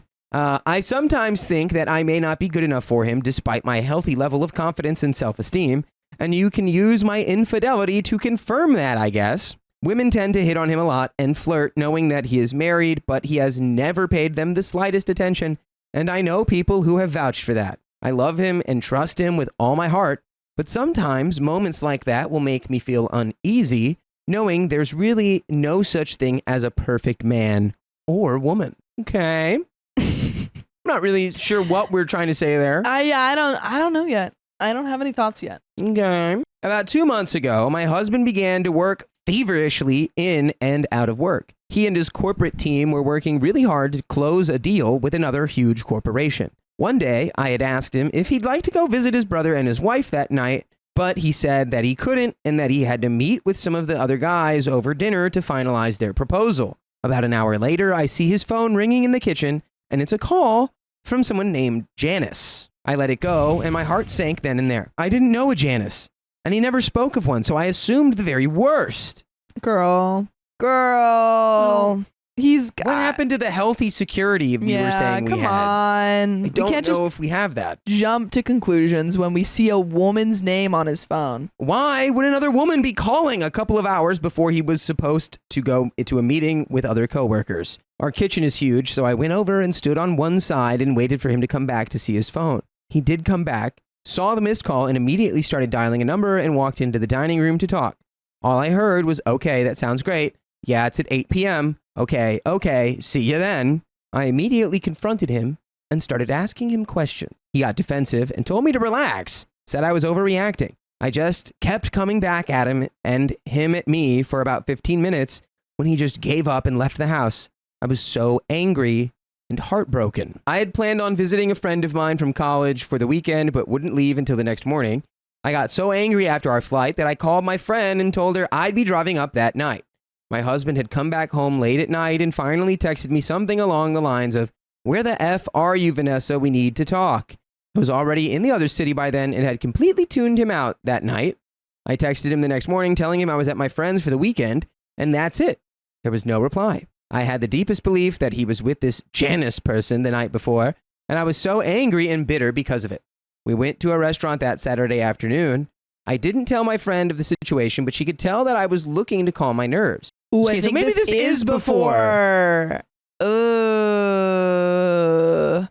Okay, yeah. So she's definitely not. See, because I was gonna say if this was after the cheating, and she, but this is before the cheating, so she's very clearly in the wrong. And she was, yikes. Like, if he literally didn't tell her anything about Janice, not cool. Does not mean she can just go cheat, but I think she knows that now. My friend had invited a male friend of ours who also went to college with us to join us at the restaurant. After we were done eating, my friend said she was going to go home and help her husband prepare for the barbecue we were going to have the next day. Our friend and I stayed a while longer for drinks. I thought a drink or two would help me forget about what my husband had done or was doing. He knew I was married, but began to flirt with me regardless. He asked if I wanted to go to his place before heading back to his friends so he could show me his brand new car, which I loved. I thought nothing of it and agreed, yeah, No, right, you didn't. dude. You did not get. Come on. Nuh-uh. You thought nothing of a man inviting you back over to his home to look at his car. You knew what you was doing. Yeah. We went to his house. He gave me a tour of the house and showed me the car. We sat and talked some more. He then began to rub my knee and leg at one point. Even with how my husband and I left off, I still reminded my friend that I was married, and I couldn't do that. I'm sorry. The fact that you didn't just get up and leave. I mean, you shouldn't have gone there in the first place. But for you to be like, we can't do this. I'm married, and not leave. Yeah, crazy. You know what you're doing. You know what you're doing. The craziest is he knew I was married, and he flirted with me. But I had taken all my forgetting juice. And I didn't even know who Yeah. No. What year is it? OP's like, yeah, and I rejected it. I said, no. Literally, that's what she's like, no. Yeah. Stop. After going back to his house. Yeah. Sitting in his car. You go, no, I'm married. No, I'm married. Crazy. Stop. You're crazy. He said he knew, but he started sweet talking me some more. And he finally said the words that I wish I had not let get to me. It's okay to do something like this. I mean, your husband's probably done it or is doing it now too. And there's the final piece of the puzzle, which OP has not said, but I'm going to go out on a limb and say you've put it out there that your husband's with Janice. Yeah. And that it's something that's bothering you. Yeah. To this friend of yours. Yeah. Those words stung and made me feel numb and mentally absent. I let him continue seducing me until we eventually had spicy sleep twice for the rest of that day. You did it twice? You have no legs to stand on here. I'm really frustrated because OP at the beginning of the story says, yeah, I know I did this horrible thing. My husband forgave me. He never had to do that, blah, blah, blah. And then in describing it, it's like, I didn't know what I was doing. Feels like you don't know. He seduced me. You know what you did. Just own up to that. Yeah. OP's saying, I have no excuses, and then is providing excuses. Honestly. Say that you cheated because you were insecure. Yeah. That's why. Straight up. That's it. If I'm the partner, if I'm OP, or if I'm OP's partner in the situation, I had forgiven her, and then I see this post, I no longer forgive you. No, I take it back. Because that's absurd. I take it back. Yeah. It's just she's literally taking all of the blame off of herself. So I wonder what she's looking for here. Let's find out. Let's keep going. I almost immediately felt sick to my stomach and horrible after we were done. After the second time. I told him I should leave and that my friend was probably expecting me. He told me not to worry because he texted her saying I was spending the night and that he'd drop me off tomorrow. The next day, I didn't feel like going to my friend's barbecue at all. Dude, did you stay? Did you stay? I eventually went, but told her I had to leave early because of some things I had to take care of for work. Oh yeah, she bought that one. I started to tear up on my drive back down home. I felt horrible even though I had a strong suspicion my husband had done the same thing. I got home and noticed there was a note on the kitchen counter. It said he had gone out with his coworkers to celebrate the deal that went through and that he'd be back later that night. I wanted to confess as soon as he came home, but when I saw how happy he was about what he had accomplished, I didn't have the courage to ruin his moment for him like that. I waited until the next day to confess. He came home from the gym, and I told him I had to tell him something, and I immediately began to cry. I told him I was so hurt with what he had done and how nonchalant he was acting about it, but that I had made a terrible mistake and have no excuses for my actions. I'm going to change that to, I was so hurt with what I thought he had done. Crazy. I told him what happened and that I loved him, and it was only a way for me to vent, but at the same time, I wasn't even myself. You were yourself. Stop. How can you even say... I don't understand how you can apologize and like still so deeply not understand the situation. In the same sentence, he was so crushed and speechless. I dropped down to my knees and cried in his lap and told him I loved him more than anything and that I was so sorry, and I begged him to forgive me. He and I slept in different rooms that night, and the next morning he had himself checked into a hotel. I was so devastated about what had become of our relationship and how I was to blame. Wait, I'm sorry. Even that way, when you say it like that, is really rubbing me the wrong way. I'm confused why he didn't say like, what are you talking about? I never cheated with Janice. Right. She accused him of cheating. I'm sure he probably did. OP is not putting that in the story. Yeah. OP is not putting any of this in the story. I'm like so confused because she's making it seem like he did cheat, but we have no evidence of that. It doesn't sound like he cheated. It doesn't sound like it, but she's making it sound like he did. Right. Which I'm like, what are you doing, girl? I cried for 3 days straight until I got a call from him. He told me he had time to think and realized that even though I was at fault and that I had betrayed him, he made a mistake in allowing me to believe he was cheating. I disagreed and claimed all the blame again, told him I was a horrible wife and that I wanted to show him what kind of a wife I can be, a wife he deserves to have. He eventually told me he'd want to try again, but wasn't forgiving me right away. I told him I'd do whatever he wanted, triple backflip right now. Shortly after taking me back, I find out the truth about Janice and that she was truly only a coworker who was also meeting him and the other guys at the restaurant that night. Kind of love that. Did OP think that a woman couldn't be his coworker? She's like, he was his coworker. But they're doing business. All of the information that I didn't gather came out after I cheated on him. Yes. I broke down when I found out and hated myself even more. He told me to shut up and stop playing the villain because the more I did, the more I reminded him of how I betrayed him and what I did. Yikes, y'all should not stay together. Yeah, that's a leaving situation. I'm sorry, he said shut up and stop playing the villain. Like, you guys don't leave. Yeah. This is not working. It would have been so over. It's so over. Wow. Man, I agreed. And for 2 months now, I have done everything and anything to prove that I'm worthy of his love again. And most importantly, try to rebuild the trust he once had for me. And for 2 months, our relationship has been getting better and better, thankfully. And by the way, it just gets better and better when you listen to full episodes with stories just like this on Spotify or iHeartRadio or Apple Podcasts or YouTube or wherever you listen to podcasts. Just search OK Storytime with your thumbs or your fingers, or I don't know, you can use voice search. And you can listen to over 2,000 episodes. Wow. That's a whole lot of episodes. So, but we got a little bit left. We do. To the story. We do. Let's go ahead and round it up. However, just 2 days ago, my husband's friend who knew about my cheating called me and told me he wanted to talk. I knew he had not been in good terms with me since he found out what I did to my husband, so I was perplexed as to why he wanted to talk. We meet, and he tells me that he was only doing this for my husband's well-being and not mine. He told me that he had spoken with my husband, and my husband had told him that it has been unaliving him to be in the dark about what I may or may not have done with my college friend that day, and feels like he'll never be able to get past it if he doesn't find out. He told his friend that he was planning on asking me about the details of that day, everything he can think of asking. I got that similar sick in the stomach feeling again. His friend told me not to go through with it.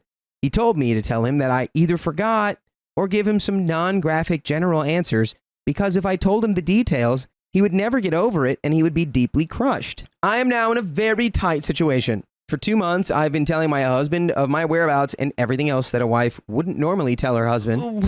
I have been truthful to a T, but now it seems like I am danged if I do and danged if I don't. If I tell him the truth and answer his questions, it will hurt him deeply. If I don't tell him the truth and don't answer his questions genuinely, I would be lying and once again being manipulative. I don't know what to do. Being manipulative, is that what you call Oh. cheating on your husband with another guy who's being manipulative? I think in lying about the details is what she's saying. But she said, once again, being manipulative. So where was the first manipulation? That's true. Where you cheated on... Are you trying to say Yeah. cheating on your husband with another guy twice in one night was manipulation?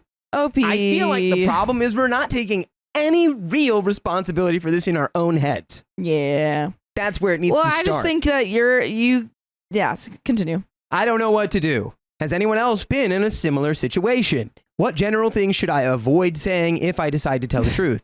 Do I have the right to deny him of his questions if I feel like it would be hurting him? I think the thing is that OP is right. This will only hurt her partner. He will never forget that you had spicy sleep twice with this guy because you thought that he was maybe cheating with this random person. Right. That is his coworker. And he's never gonna, and you're never gonna be able to meet these crazy expectations that he has for you. So it's just done. It needs to be leave. Tell truth It or needs to be leave. leave. Because lying Not isn't an can be option. leave. Not you can be definitely leave. can't lie to him and be like, oh, I don't No. know. I don't remember. I'm going on an international trip with my boyfriend, but now I want to break up. International super spy. Hello, everyone. I, 19 female, just found out that my boyfriend, 20 male, is apparently cheating on me with his best friend, who also happens to be my friend. By the way, this comes from user DiconLive 1946, and if you want to submit your own stories, go to the r/OKStorytime subreddit. They were talking about the vegetable. So, for some context, I met my boyfriend at uni around September 2024. We were friends at first, but we started dating in late January after we kissed on the night of his birthday. Our relationship wasn't perfect, but I was genuinely happy. He was my first boyfriend and seemed like a gentleman. He spoiled me, called me beautiful, did lots of things for me, so I didn't have to stress, helped me with my problems, invited me to hang out with his friends, which I actually bonded with them, among many other things. And yes, we used to fight a lot due to the reason that we have very different characters and we were raised in completely different environments, but somehow we made it work. Or at least, I thought we did. Due to his career, he has to participate in something called International Week, which basically means studying abroad for 1 to 2 weeks every year. This year, he and his friends had to go to Singapore for 2 weeks, but they decided to extend the trip and visit other countries in Asia too. At the beginning of 2025, he invited me to join them, but my mom initially said no. That was it, until early April when she changed her mind. We were able to buy my plane tickets, and my boyfriend told me I just needed to pay for the flights and he would take care of everything else. I was so excited. It was going to be our first trip together, and we were also going with our friends, which made it feel even more fun. We used to daydream about what we'd do, what we'd wear, where we'd go. Obviously, I had to arrive after them because they'd be in class and I wasn't allowed to stay on campus. They left on June 6th, and I'm supposed to get there on June 19th. Now, here is the issue. Last Wednesday, I was at my mom's business. I had just bought tickets to the other countries we were going to visit, so I was kind of drowning in debt. To make some extra money, I decided to sell some of my clothes outside the shop. Out of nowhere, I got a text from him that just said, WTF, dude. I was shocked. We've never talked to each other that way. We always used sweet nicknames, and we never used that kind of language. I didn't understand. I thought maybe it was a mistake. Or maybe he was joking to see my reaction. Little social experiment. So I replied, why are you talking to me like that? He didn't answer. Then I said, I'm waiting for your response. Still no answer. Excuse me. At that point, I assumed he was joking, so I finally texted, okay, I understand. So we break up and go back to being friends. Still no answer. I felt so strange that I reached out to two of our friends who are also on the trip. Let's call them Sailor and Panini. My boyfriend will be Christian. I messaged both of them saying, hey, honey, can you please tell Christian to answer me or else we'll break up? I even added a heart sticker because I still thought this was just a dumb joke. Panini didn't reply. But almost immediately, Sailor messaged me back with Christian wants to F Panini. I'm so sorry. And I was in shock. Then Sailor called me. I heard her screaming at her boyfriend, who is one of Christian's best friends. basically forcing him to tell me the truth or else they'd break up.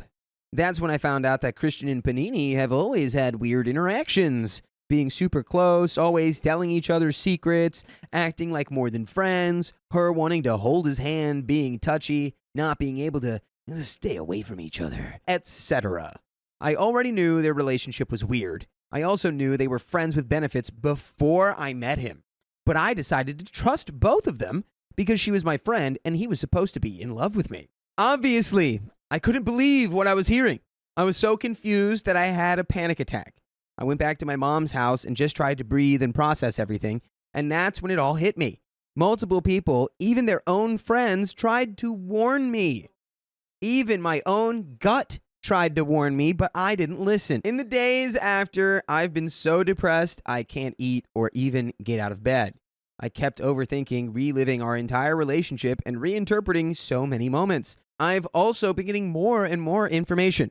For example, that same night, Christian told Sailor to go sleep with her boyfriend so she could sleep in her bed, claiming another friend was passed out wasted in Christian's bed, and he had nowhere else to sleep. But that was a lie. Sailor went to check and found out that the friend wasn't wasted at all and just got up and left to go sleep in his own bed.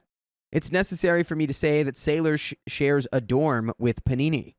And there were 3 other guy friends and even an empty bed he could have slept in. So why insist on Sailor's? Because they were cheating. Because they're going They're bing, gonna, bop, boom, bam, bam. they're gonna Pow, get to pow. Mac. Ah, they're gonna start macking. Lip smacking. Macking. I know I added onto it because it rhymed. Macking, lip smacking, big packing. And then there's the fact that he disappeared for almost 2 days. First, he said he was wasted. Then he lost his phone. Then he was hungover. And he found his phone, but he didn't have signal. It wasn't until I messaged one of his friends that he finally texted me just saying, "Hi, love. How are you?" I also found out that every time we had fought, he'd tell his friends he was going to cheat on me and then actually start looking for girls. Which, if anyone remembers, OP said they fought a fair amount. The night that we went out to celebrate my birthday, a whole other story, he grabbed Panini's butt while we were in line to get into the club. That, among many other things, made me want to break up with him. So, what should I do? Break up with him. Girl, if you don't read the thing you just wrote in You the just last said sentence. all of those things made me want to break up with him. What should I do? Break up with him. Break up with him. If I roll anything, you have to break up with him. Oh, look at that. 15. Roll a 15, You gotta so break up with him. You gotta break up with him 15 times. Yep. What should I do? Our trip is next week. It's fully paid, so I have to go. I don't really have proof of anything, and I'm not certain he physically cheated. Sailor confronted Panini and told her they were no longer friends, but she also said that if Panini wanted to make things right, she should tell me the truth. Panini admitted that her relationship with Christian isn't okay and that she has feelings for him. Sailor also confronted Christian and told him what he was doing was wrong, that he should talk to me. She said, "Poor OP for what you're doing to her." And he just replied, "I know. I'm a bad guy. I know. I know. I know, man. I'm terrible." You seen Panini Mommy. around here anywhere, by the way? Yeah. This guy does not care about anybody. Certainly does not care about OP. No. When he finally texted me, I told him he knew things weren't okay and that I wasn't just disappointed about the situation. I was disappointed that he didn't even have the courage to talk to me about it. He replied that he knew we weren't okay and that a lot of things had been left unclear or miscommunicated and he wanted to talk about it. I said yes, but that I didn't want to do it over text. He said he wanted to talk tomorrow, but I told him we needed to talk today. He agreed, but then said they were currently at Universal Studios, so it would have to be later. Only for me to find out that after the park, they went straight to the bar zone. And of course, Panini was with them all along. Help! You'll break up with him. Break up. Like Sophia said, you can still go on this trip Yeah. and like make it a different thing. Talk to your mom. Truly. Like, she was the one who paid for the tickets, so I'm sure like that's what you're worried about. You're like, I Yes. can't do this because of that.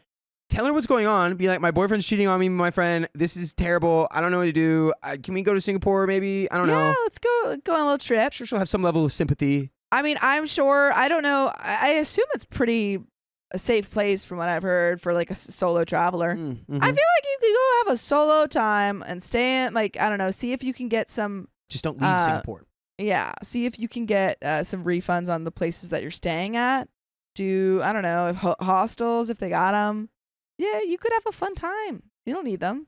Yeah, I mean, if you travel anywhere, really, even if you don't travel anywhere, if you just walk outside of your house, you Yeah. got to keep your wits about you, dude. Period. Well, there's an update, folks. Let's get into it. Ooh. So, now I really don't know what to do. After I found out my boyfriend went clubbing with Panini and his friends, he told me he genuinely wanted to fix things between us. He asked me to trust him, saying he couldn't imagine being with anyone else on Bali's beaches. I told him I couldn't see that willingness he's talking about. And then he didn't reply for hours, only for me to later find out that they were all at the beach. I got really angry and fed up, so I sent him the following message. Quote, honestly, I think this is the last straw. Knowing what's going on and that we agreed to talk since yesterday, you still chose to get wasted and hit the beach with your friends instead. But fine, I can't force you to care about me or to prioritize something that clearly doesn't matter to you. If we talk at all, it'll be in Singapore because this is honestly shameless. That didn't feel like a breakup. Was bad. That didn't feel like you broke up with him. You almost got there and then you pulled back at the last second. Yeah, it's pretty bad. That same night, I went clubbing with my friend Steve, 19 male, because honestly, I thought it was unfair that while I was rotting in bed, he was out living his best life like he didn't care. Steve was also genuinely worried about me and how I was feeling about everything. We went to a bar and he invited a few friends to hang out. I posted some Insta stories with him and his friends, just singing and drinking, nothing else. The next day, I woke up to these messages from Christian. It's not shameless because I do want to talk, but I also assume you're either asleep or busy, so it's up to you. I can see you're not having a bad time without me. Such a hypocrite. OP goes out on the town with their friend, and he goes out with a girl that he used to hook up with and maybe is hooking up with. And then he has the audacity to compare you guys together? My mental image of this man is just like if you took a guy and you just shrank him down all the way, and he's just a little 2-inch man. A little 2-inch man. Like Mike That's from his stature to me. Mike from Charlie and the Chocolate Factory. Yeah, they turned him into Mike TV. Mike TV. Because that's how small and pathetic this guy is. Yeah. That's what he looks like. You don't need him. On the inside. But you know what you do need? Full episodes with stories just like this. And you can listen to almost 2,500 of them on Spotify, on Apple Podcasts, on iHeartRadio, really wherever you get your podcasts. Just search OK Storytime, and you can listen until your ears fall off. There's Watch a little out. bit of story left here. Yay. I think we've all hit I think the we all talking know what points. she needs to do. And I think she youngsters, knows. I think she knows what she needs to do. another plea to the youngsters out there who maybe haven't been in relationships and Don't ignore know what's about. bad behavior. Yes. Don't. Just because it's Don't. not okay. If it's not okay, it's not okay. It's not okay. So then, my friend Sailor, the one who made me aware of this whole situation, told me something that completely threw me off. She said that Christian yelled at her horribly that day, blaming her for everything that's been happening between us and telling her she had no business interfering in our relationship or talking to me. He said that was all a lie and that Panini was the one to blame, basically painting Panini as some crazy woman and a liar, and then said that if he didn't talk to me for 2 days, it was because of her, Sailor, for making all this mess. Like she had told him not to talk to me, broke his phone or something. That excuse is so stupid. My trip is in 2 days, and my mind can't come up with any solutions or ideas on what I should do. Go on the trip, break up with your boyfriend, have fun without him, and you're good. Done. Done. Yep, exactly Check, that. check, check. I made my boyfriend choose between me or his toxic best friend. I sure hope he chose you. For context, I, 20 female, and my boyfriend, 20 male, had basically the perfect relationship. We started our senior year of high school, and we were the couple everyone would say would make it into marriage.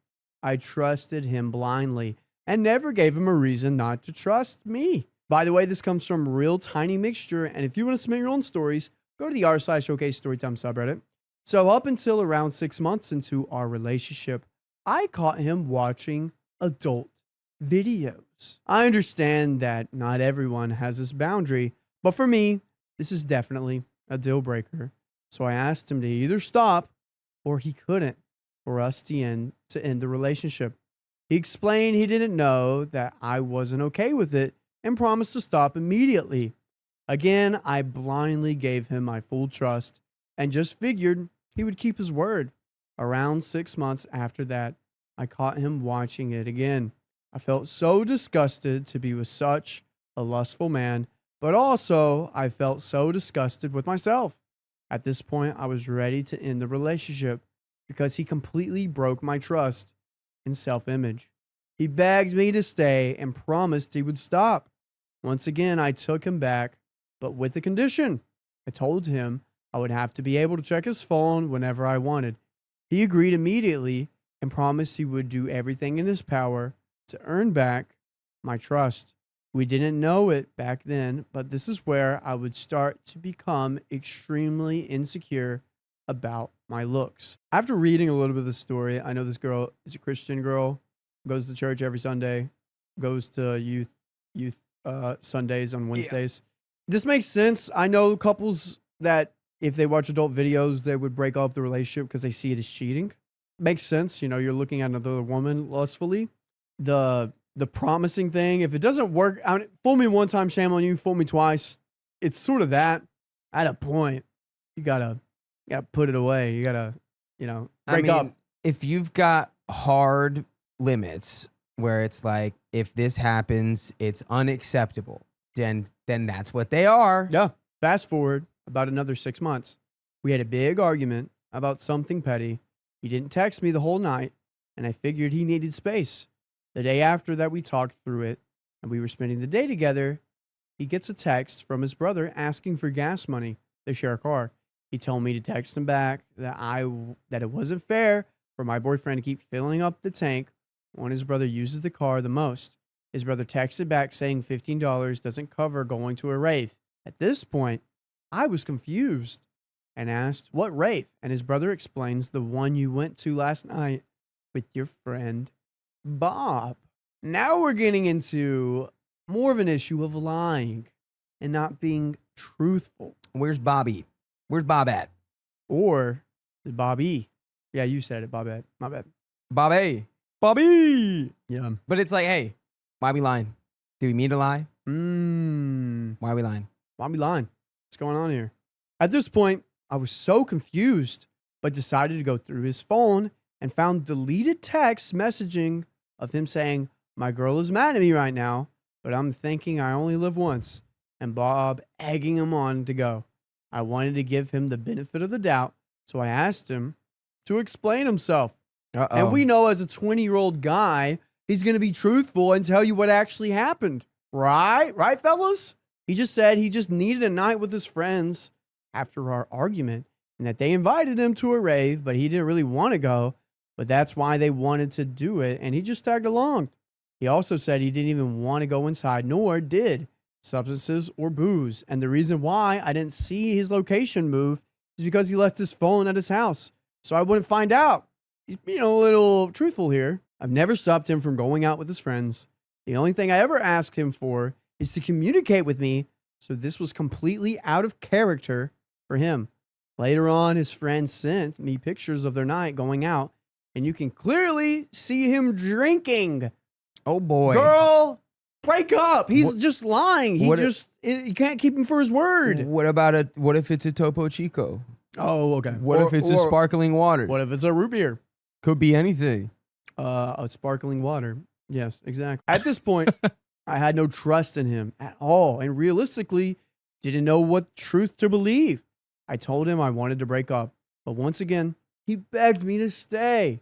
I was confused and really wanted to work it out. So once again, I decided to forgive him under the conditions that he would only hang out with Bob when the sun is up and I have access to his screen time so I could see if he decides to leave his phone again. That sounds healthy. Guys, everyone shut up. Break up with each other. What is wrong with you people? The boyfriend was hesitant at first, but ultimately agreed.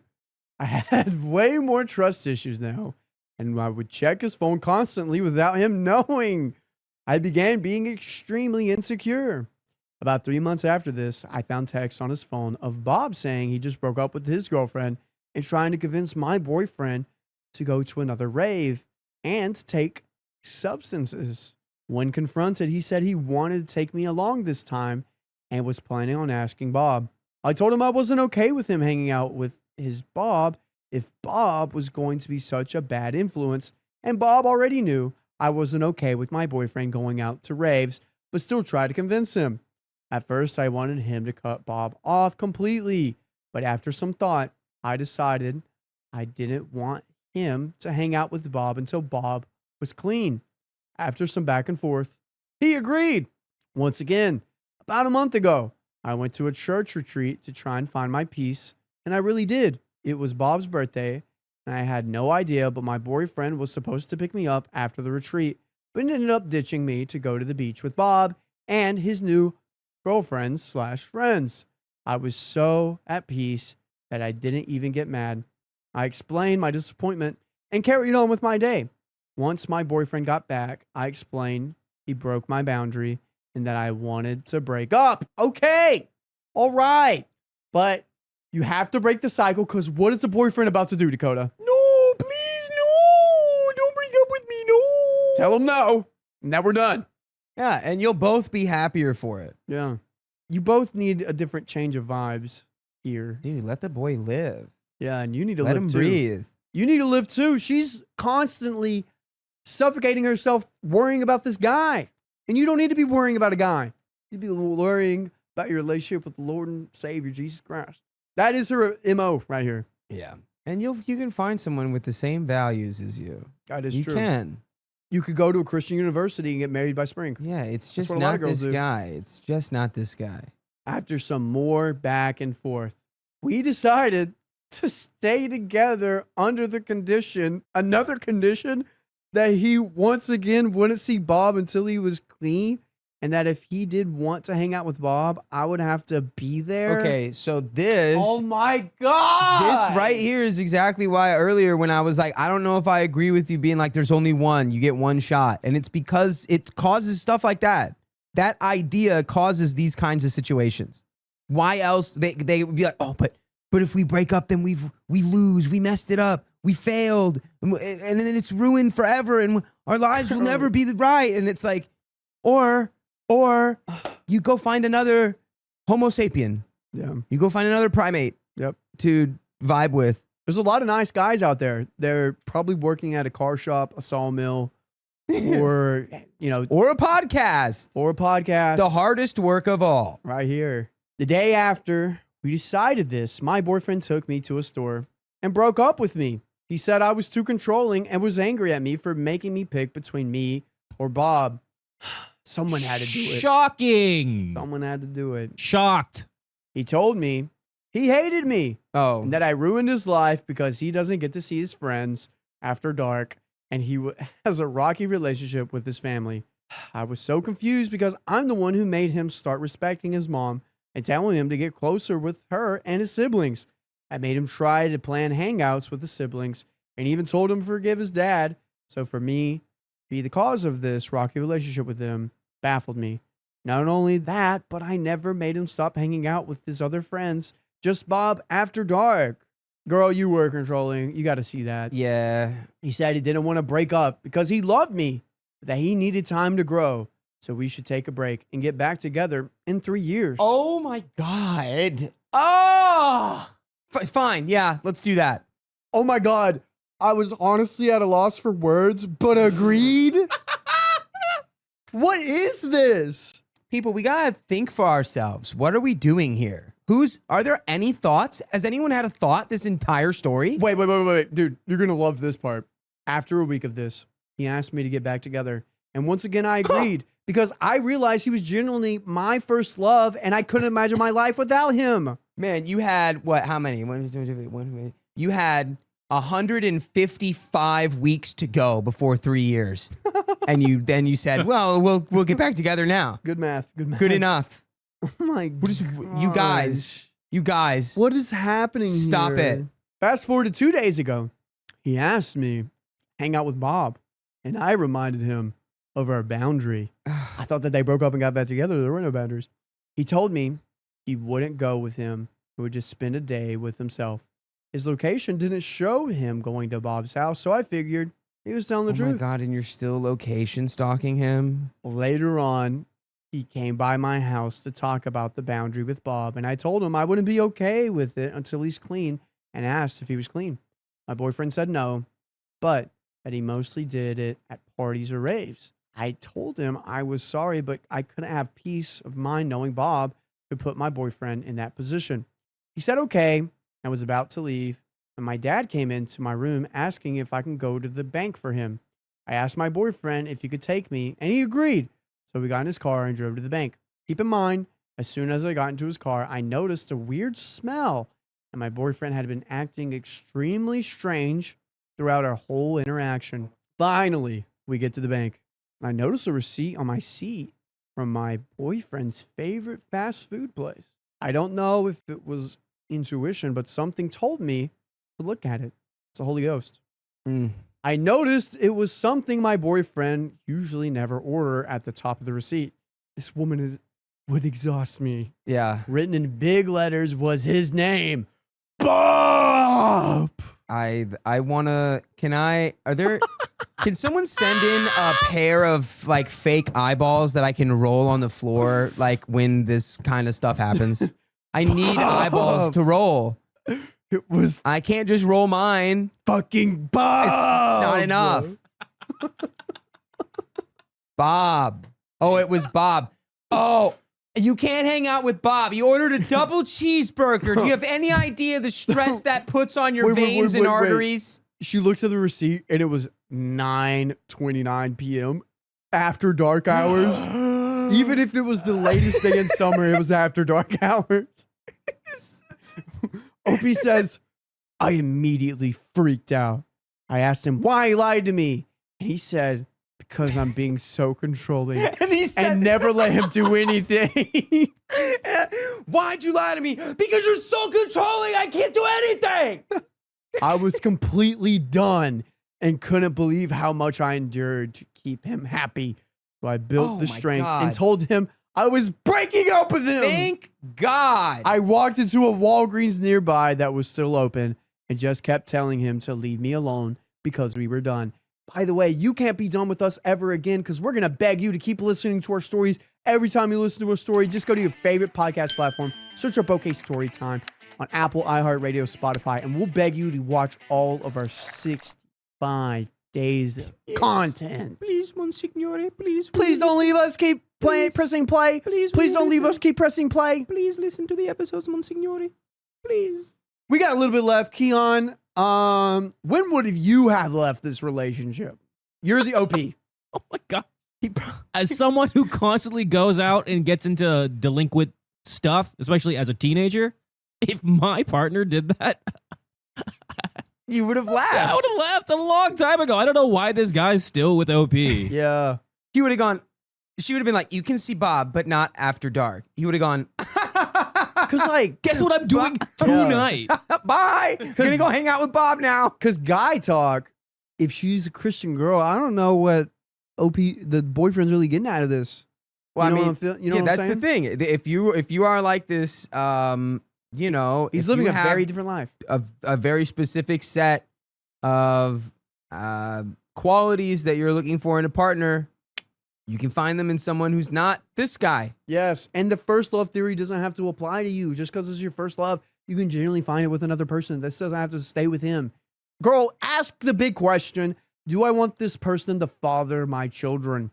Ask it. Eventually, he got the hint and left. I can't shake this feeling like there could have been a better way to handle it. He keeps texting me that he wants to get back together, and he's sorry for ruining everything because genuinely, we were back to being perfect. Wrong. I had finally been forgiving him and trusting him again, and my self-image improved a lot recently thanks to the gym. I genuinely have so much love for him, but I don't think I can keep doing this. I'm not his mom, and I don't want to keep worrying about him like I am. I want to give him another chance, but I just don't think he deserves it anymore. I planned my whole life around him, and I was going to school to become a nurse and mechanic because he wanted to go into boxing. So I really wanted to be able to take care of him.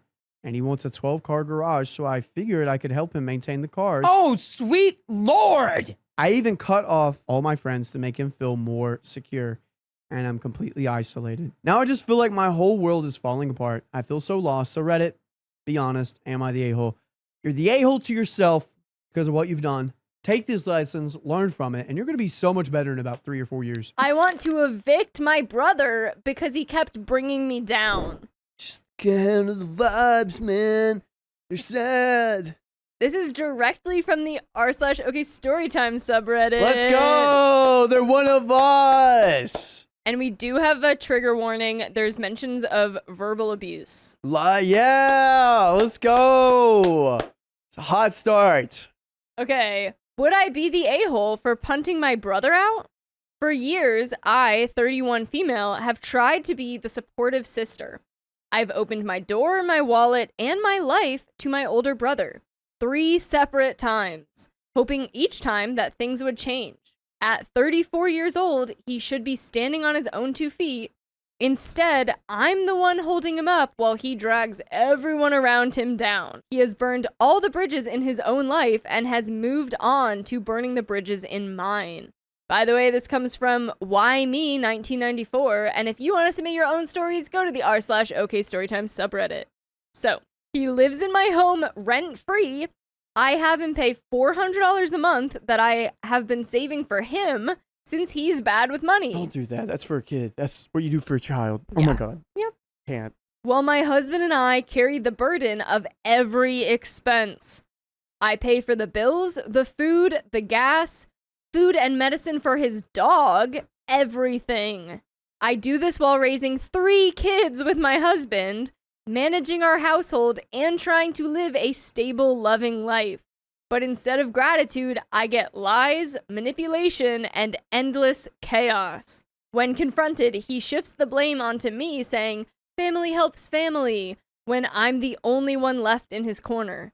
And I have helped him regularly for the last 12 years? 12 years. Or he avoids me entirely, gives me dirty looks, and gives me the cold shoulder. When I ask for his help with anything, dishes, mowing the lawn, or even just asking him to take the trash out, he will procrastinate for days until I snap and just do it myself. And once I'm almost done with the task, he walks up and says, "I was just about to do that." Bro, what? He's just lacking a greater purpose in life. That's what it is.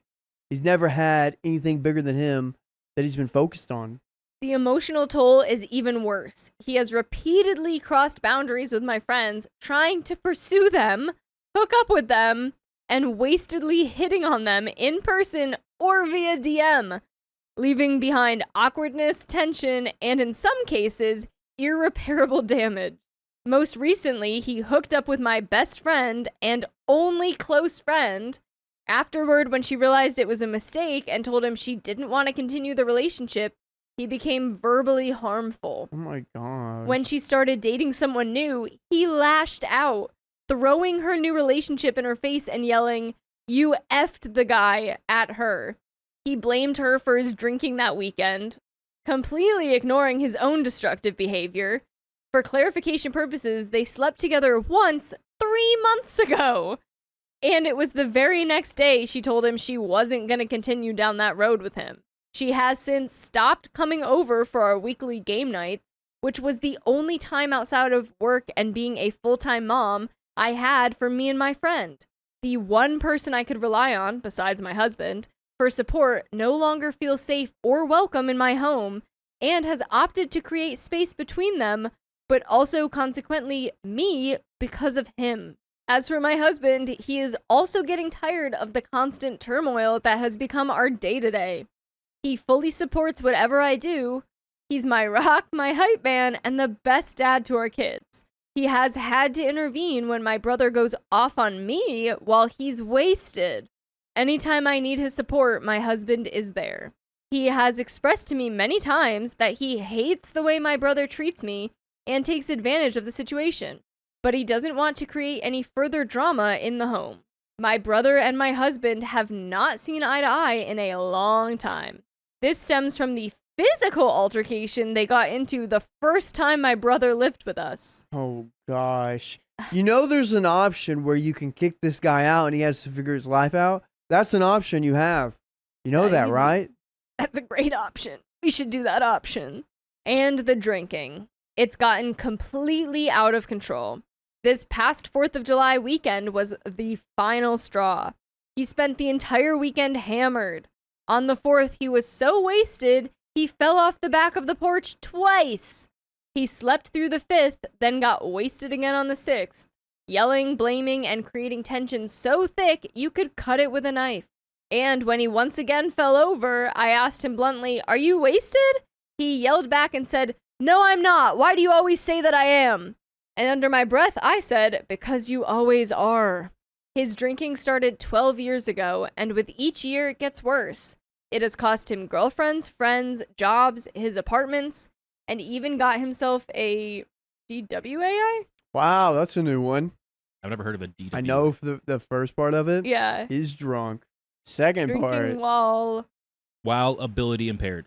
Oh, drinking Whoa. while ability impaired. Okay. It's a less severe offense than a DWI or a DUI. DUI. It's both, yeah. Driving while Okay. intoxicated or driving under the influence. In New York, DWAI is a violation, not a crime. But it has penalties like fines, license suspension. So it's similar, but not as, like, I think it's like a level below. Yeah, you know how much you have to drink in order to get one of those, though? Also, yeah, if this is getting worse and worse and you genuinely care for your brother, I mean, maybe you brought it up, but Who like, needs help with this? yeah, I was gonna say like rehab. Rehab, Miss Woozy, rehab, an Yeah. OP, Yeah. an enabler, CPP. CPP. Definitely has a CPP. That was during the second stint of him living with me, and he was never sober while on probation. The house, my home, has become uncomfortable and tense for everyone who lives here and even those who visit. What used to be a safe place for my kids, my husband, and our friends is now filled with instability, walking on eggshells, and waiting for the next outburst or wasted disaster. My children are 13, 10, and 5. They all have been witnesses to his recklessness, and part of me fears they will learn from his missteps instead of the path I have tried to set. So this is happening in front of your kids. Yeah. This is on you now. Okay? Yeah, I was about to say. Yeah. Sorry, I know. Yeah, but that's come on. Yeah, that's not on you at all. That's not on him. That's on you for allowing this around your kids. Though I try to shield them from it all, I worry that I won't be able to shield them from everything. And also, they are 100% seeing all of this. Kids are smart. Again, I am 31 years old. I have a husband, 3 kids, and a life I want to live in peace. I've tried to help, I've tried to be patient, but I'm done. I'm done carrying someone who refuses to carry themselves. I'm done sacrificing my peace and relationships for someone who continues to create wreckage and expects me to clean it up. By the way, we'll continue to create new episodes with stories just like this. Just go to Spotify, Apple Podcasts, or your favorite podcast app and search OK Storytime. But we have another update, but I mean, it's crazy that not once in this story OP suggested or contemplated the idea of kicking him out. yeah. It doesn't even seem to be on her mind that she can. And I'm like, come on. I understand family's family. Here's my solution. Let's get him a van, let him live down by the river, and he can, that's his space. Drop him off at rehab. Yeah. But we have an update. I have offered to go to AA meetings with him. I have offered to help him look into sober living housing. I have even come up with meetings to just help him cut back on his booze intake. He rejects it all with, if I needed help, I'd get it. Or the classic, I don't have an issue with, you just have an issue with me. Unfortunately, yeah, he's gonna want to not have that anymore. I'm going to save that one for another time. I don't have an issue with caffeine. You just have an issue with me drinking caffeine. Have an issue with me when I'm caffeinated. Yeah. Sounds like you have an issue. Yeah, you do with me. I'm fine. Okay. This isn't about being a good sister anymore. It's about being a good mother, a good wife, a protector of my family's well-being and my own sanity. But I'm torn. My heart is conflicted. He is my brother, and I only want to see him succeed, but I also don't want to see him homeless. I love him, but I can no longer live with him. What should I do? How do I go about getting him out of my home? Is this grounds for low to no contact? Help me. We have some comments. Do we read them, or you got anything? No contact. Kick him out. Be a good mother. And apologize to your kids. Comment 1. He needs to go. He should have been gone a while ago. Your kids are seeing way too much, hearing too much, and being subjected to things for all these years. I understand he's your brother, but you have to protect your family. I'd give him the money you've saved and send him to rehab or a homeless shelter, sadly. He will only be able to get better when he's ready, and you unconsciously hold him back from getting to that place by enabling him. Sorry to sound so harsh, but I couldn't do this with my kids around. Commenter 2. I am saying this with all the love in the world, but he treats you like crap and escalates each time because you enable it to keep happening. It's like parenting, but with an adult. You say do your chores and he doesn't because he knows you will eventually get annoyed and do it yourself.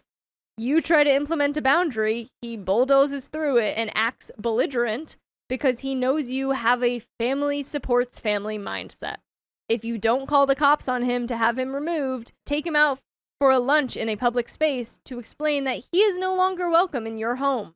Have hubby change the locks while you're out and explain that until he makes some serious changes, he won't be allowed to live with you anymore. He is hurting your family and traumatizing your kids, and it ends now. Give him the money you've saved and walk away. He can't claim squatter's rights if he doesn't have access to the property. Unfortunately, the nice and easy way doesn't work with him, with harmful people, and the last thing you need is him to escalate from verbal to physical violence against a member of your family. Yeah. And that's OP a great actually comment. responds to that one. That's actually a good idea, to have him away from the home while implementing new boundaries. Changing the locks is a great idea. What do I do about his stuff while we are out to lunch? And I'm not taking any word from anyone as harsh or as a dig at me. I know I've played a big part in enabling. I just absolutely hate confrontation. He does bulldoze through everything. Last year, from January 24 to January 15th, 25, he lived with our mom and did the same thing to her. He randomly showed up to my place at the end of February after living in his truck for about a month. It started with him coming over for dinners and leaving, then he started sleeping in his truck in my driveway, and genuinely my heart broke for him. I let him sleep in our guest room once, and he just never left. I have tried talking to him, have left him letters, usually the only time he almost listens. He sulks for a day or two. Never apologizes, never changes, and goes right back to drinking. Yikes. You're enabling that. Yeah. I'm sorry, OP. I know you're part of our community, but this is the hard truth, and we've said it. You're enabling all of that. Yeah.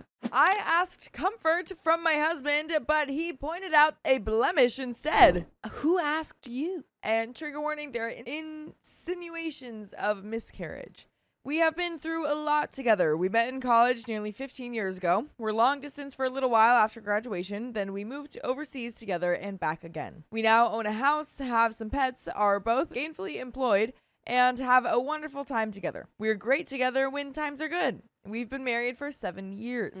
By the way, this comes from Renee Elaine, and if you want to submit your own stories, go to the r/OKStorytime subreddit. So, Yeah, the thing about we're great together when times are good is yeah, that's keywords. not a great way to describe a relationship. No. The problem is that he is a really awful communicator while I am Oh. very open with how I'm feeling. I wear my heart on my sleeve while he could keep what he's feeling inside indefinitely. This has always been hard to reconcile, but our problems really started about 2 years ago when we started talking about the subject of having children. I had serious doubts about my capacity for motherhood, but he wanted to be a father. When I would talk to him about my reservations or fears, he would usually just shut down and say, "Let's not have kids then." He would never be on board for a deep discussion. I decided my fears weren't enough to be a deal breaker, so we went ahead and started trying. Over time, we've faced heartbreaking setbacks in trying to build our family. The stress of first trying to conceive and then losing hope more than once was immense.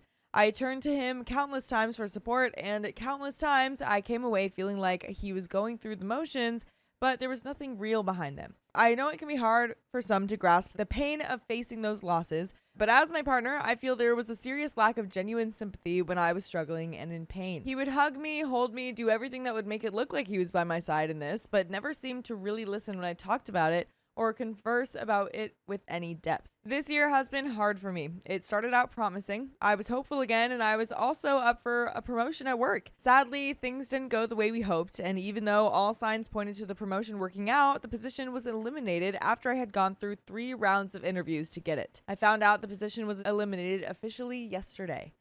When he got home from work, I asked him for a hug. Instead, he started examining the skin around my mouth. He said, "Do you have mouth herpes or something?" Whoa, what? That's crazy. You have mouth herpes? Yeah. Who would I be getting those from? You?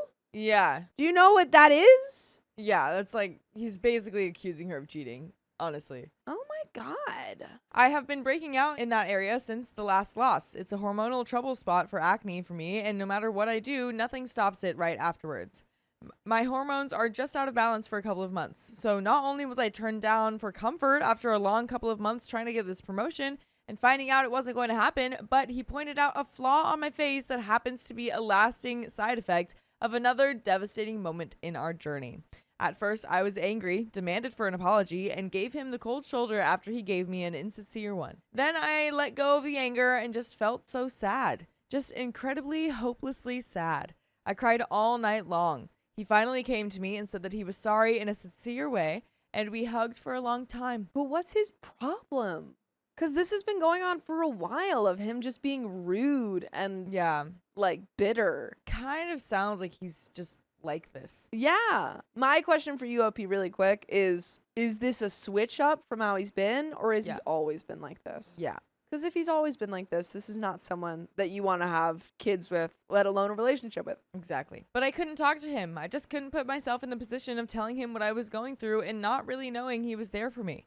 After he left for work this morning, he called me and said he realizes that he needs to work on his communication and he's going to try harder. He also said he wants to take a trip for our 15-year dating anniversary later this y'all year. been together for 15 years? Yeah, which is something I have been talking about for almost a year now, but that he never seemed interested until now. I am left feeling like this is all just too little too late. I suggested marriage counseling about a year ago when I felt a major disconnect between us after our first 2 setbacks. He said he would go, but I never followed up and looked for a counselor. Now I feel like maybe it's just too late. I feel like my trust in him is shattered. Is this something that we can fix in counseling? Will his communication ever improve? Can I get over these feelings of bitterness? And there are some relevant comments, but what do we think to all that? I don't think so. I think that you've tried to go to therapy. Yeah. Wasn't receptive. Right. He's been insulting you. He's been emotionally immature. He tells you that he's going to change. Right. I haven't seen any of that change. Yeah. Yeah. I think, in general, sure. Yeah. We don't really know him. I guess it's possible for things to change, but you definitely have to look out for that.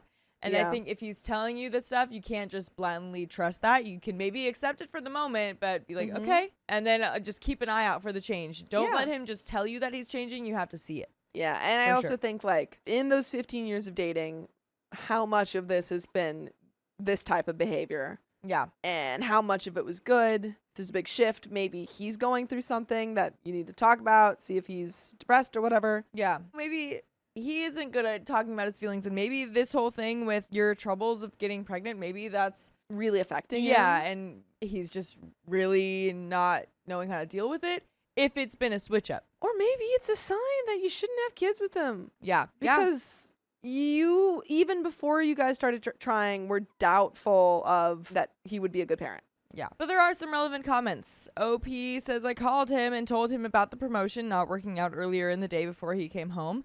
He also knows that my hormones are causing my blemishes. I don't know why he chose to be so callous while knowing all of this information. I'm not usually sensitive about remarks like that, but I think under the circumstances, it was unfair. And a downvoted commenter says, I'm not sure he really chose to be so callous. Maybe you disagree, but a lot of times if I'm very stressed out about my work or whatever, and I know my wife is stressed out about her job or family or whatever, then I subconsciously realize that I am not mentally prepared to truly listen and lend a sympathetic ear and find myself avoiding or squirming out of serious conversations. I've tried to get better and to simply tell her when I don't have the emotional energy to be her support at the moment, but sometimes I find myself simply shutting down and changing the subject.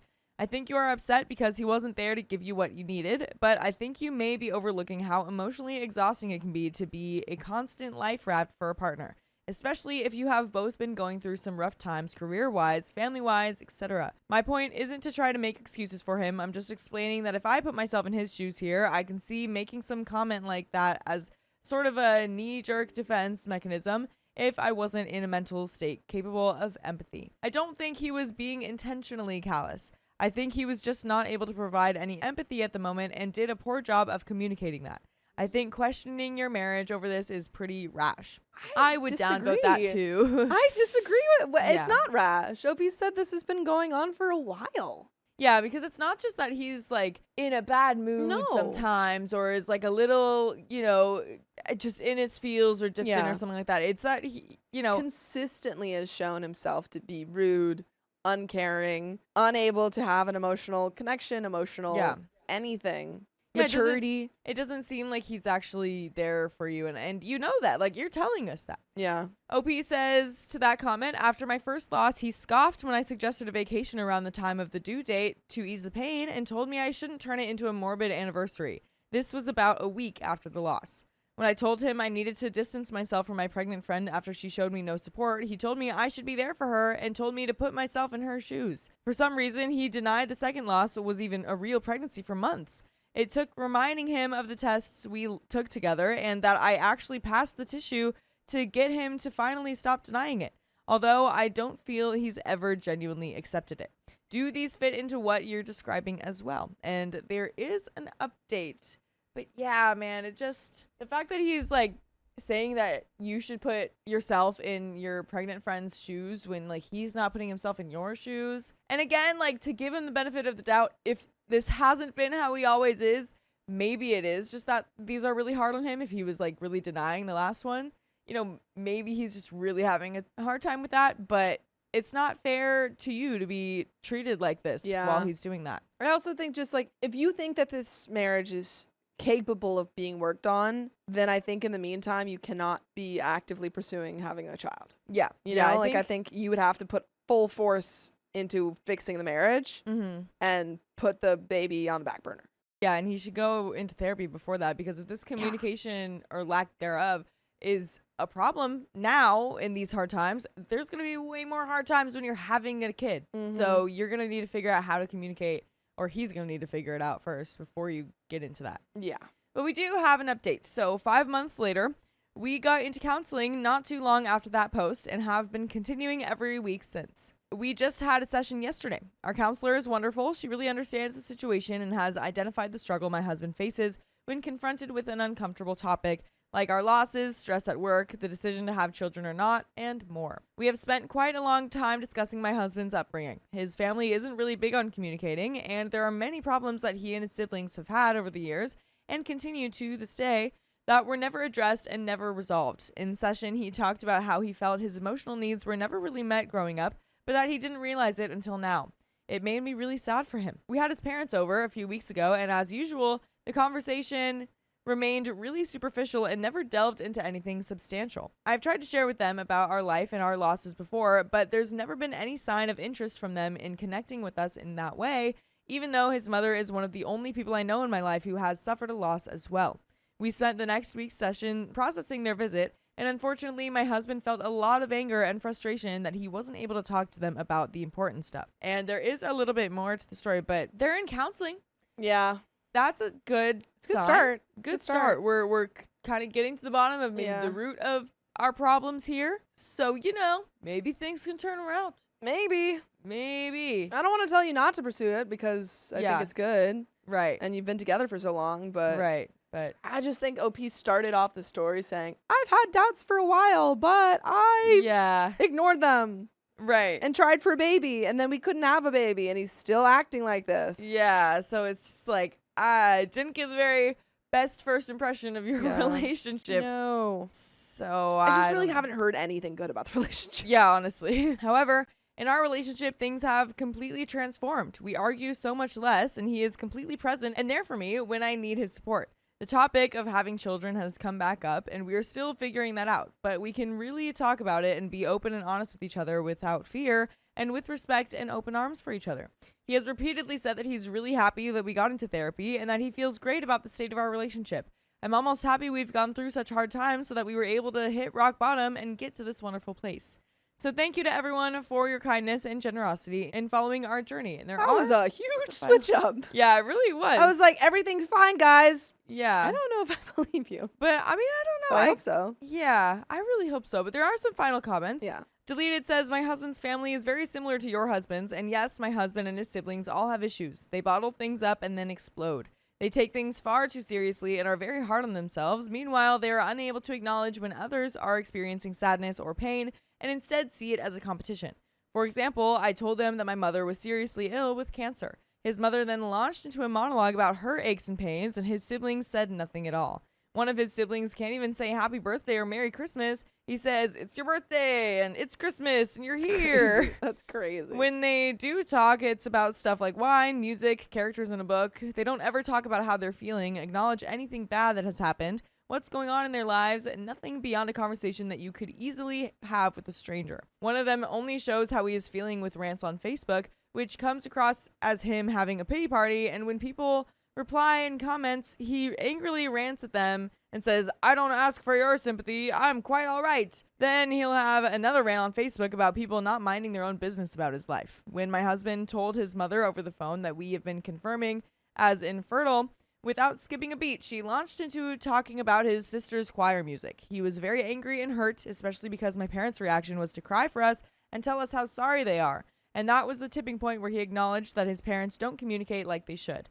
Prior to that, he always said that I had an abnormally close relationship with my parents because we talk every few days on the phone. He rarely talks with his family on the phone, not even for birthdays. My husband has been to counseling. We also talk at length about how to express ourselves and how to acknowledge others. He's getting there. When I compare to how he is now to how he was back then, he is 100 times better and much happier. I actually do think that what saved him is that growing up, he was the only one of his siblings that had a large group of friends and was heavily involved in team sports, so he did develop some type of social skills. The rest were daydreaming with their nose in a book or off in La La Land playing musical instruments.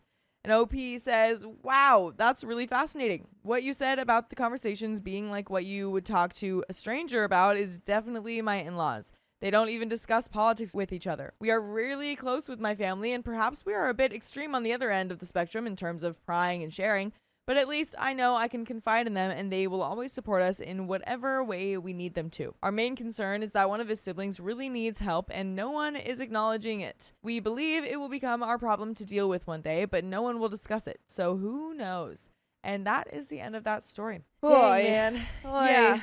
Yeah, I don't know. It seems like it's a little bit better. Yeah, it ended on like a hopeful note because I do kind of feel like sometimes, you know, if you get too much into like lying or like trying to cover up the bad things with the good things when you're like talking about your problems in a relationship, I feel like that could show problems in itself sometimes. Yeah, I agree. Yeah. So it's like, I feel like, I mean, what could be happening is she's just being very honest. Yeah. And some of that honesty showed flaws in the relationship for sure. Mm-hmm. But I mean, it does seem like, you know, hopefully they're working on it. Some people just don't get it. I mean, I feel like we grew up with so much talk about therapy and openness about that stuff. But I mean, depending on how old they are, I don't think we got their ages. Yeah. They've been together for 15 years. So maybe it's just hasn't been a thing in their lives. And they just didn't, especially if he grew up without a lot of communication in his family. But I hope the best for you and your relationship, OP. My boyfriend only dates skinny girls, so I'm breaking up with them. No body shaming over here. And trigger warning, emotional abuse. So this has kind of become a thing, and my friends are split. I really don't know how to feel about it at this point, so strangers on the internet, judge away. I am 26 female. My ex-boyfriend is 30 male, and we've been dating for about 8 months. He says he doesn't have a type, but I've seen the girls he dated and they're all skinny. There is nothing wrong with that. Everybody's amazing in their own bodies. By the way, this comes from Miss Kitty Cat from the r/OK Storytime subreddit. I am not skinny. This has become a point of contention in the relationship. I have a mid-sized, unproportional body. My friends compare me to Jessica Rabbit quite often. Not looks wise, but body-wise. Damn. Dang, girl. Dang. No, Nice. Jessica Rabbit? I have a long torso with short legs. I'm 5'6". My defining features are my waist, which is very small, and a large chest. I'm a FG 32 or 34, depending on the bra. So large chest, small band, and thick thighs. I usually wear crop tops and high-waisted whatevers. I would give my front airbags away or drop down to a B cup for one Fazoli's breadstick if I could. Now, here Fazoli. comes the problem. My ex-boyfriend, I'll call him Caleb, has never been with a girl with a chest. I have a very common skin condition called intertrigo. Basically, when friction happens on the skin mixed with sweat, I get red and irritated. A lot of women who have a larger chest or even sometimes on their thighs have this condition. I have never had a problem with it, and I know how to take care of it. The first time Caleb saw it, he kind of freaked out a little bit. We went swimming, it was hot, and we were outside in bathing suits for 9 hours. When we were changing at my place, he saw the red marks right before I popped in the shower. Point blank said, "Ew, what's wrong with your chest?" I asked him what he meant, and he said, "Why is it so red and swollen?" I explained what I had, the skin condition, and that it's super common. He asked me if it's contagious, and I said, "No, it's not. Google it if you must." And I went and showered. Afterward, we went to bed, and he didn't touch me. Not even a kiss goodnight, nothing. I tried to lean in, and he said, "Oh, I'm okay," and went right to sleep. Next time we were out at a bar with my friends, I put my hands up in the air, and Caleb immediately pulled my arms down to my side. I was shocked. I asked him what he was doing, and he said, "Well, I don't want other people to see your disease." I said, "My disease? I wasn't even red." Caleb said, "I still don't want to chance it. You're wearing a crop top after all, so you could accidentally show that spot and people could see that, and that's gross." My best friend Kay overheard him and asked him what his problem was. Before he got a chance to say anything, she lifted up her shirt and showed him her underbust. Not flashing him, just showing him her redness for clarification. Kay pointed out that it's normal for women with big front airbags and told him to be a man and get over it. After this, I felt like Caleb was making little jabs at me. "Maybe you should wear a different shirt and not show so much cleavage." I said, "No matter what shirt I wear, I'll always have cleavage. It's not a choice." I swear he mumbled, "I wish it was a choice for me to not have to see that nasty disease." Oh my gosh. I'm crying. I Oh wish I my could. gosh. I wish I didn't have to see your nasty face. Like it is a choice actually because I choose to leave you. Yeah, I choose to get out of your life. Yeah, so boom, you don't have to see it ever again. We were going to the gym. Caleb said, "I don't think you should wear sports bras. Maybe you should cover up so your redness doesn't show. I don't want you to get embarrassed." I have never been embarrassed, but okay. There were a lot of little jabs within the next 3 months. Also, he kind of treated me like I had a contagious disease. After I showered or put baby powder on, the redness goes away within an hour. I don't have this condition all the time. I asked him multiple times if he understood that this was just a flare-up and it's not contagious. Said he understood. So one day after the gym, I went to shower. I forgot my new shampoo on the counter. When I walked out there, I heard Caleb on the phone with one of his friends talking about my skin condition. Caleb said how weird that I'm the only girlfriend that he's ever had who has this weird disease. Oh my God, did I snap? I asked him, "What is your problem with me? If you don't like me, then why are you with me?" He hung up the phone and looked shocked. I asked him if I disgusted him so much, why was he with me? Caleb said, "Oh, well, it's not like that." I said, "Explain, because you kept taking little jabs at me about my skin condition since you saw it almost 3 months ago. I will not allow you to make me feel bad about my body." Caleb said, "None of my ex-girlfriends have ever had anything like this before." Reminder, his ex-girlfriends have been skinny, and they probably wear a size small to extra small. Caleb said, "I've never dated a big girl before." Oh my god. Whoa. Now, I was dumbfounded because I probably am a big girl compared to his exes. I mean, I wear an extra large to heck extra, extra large. I have just never been described as a big girl before. I asked him if he even liked me. Caleb responds with,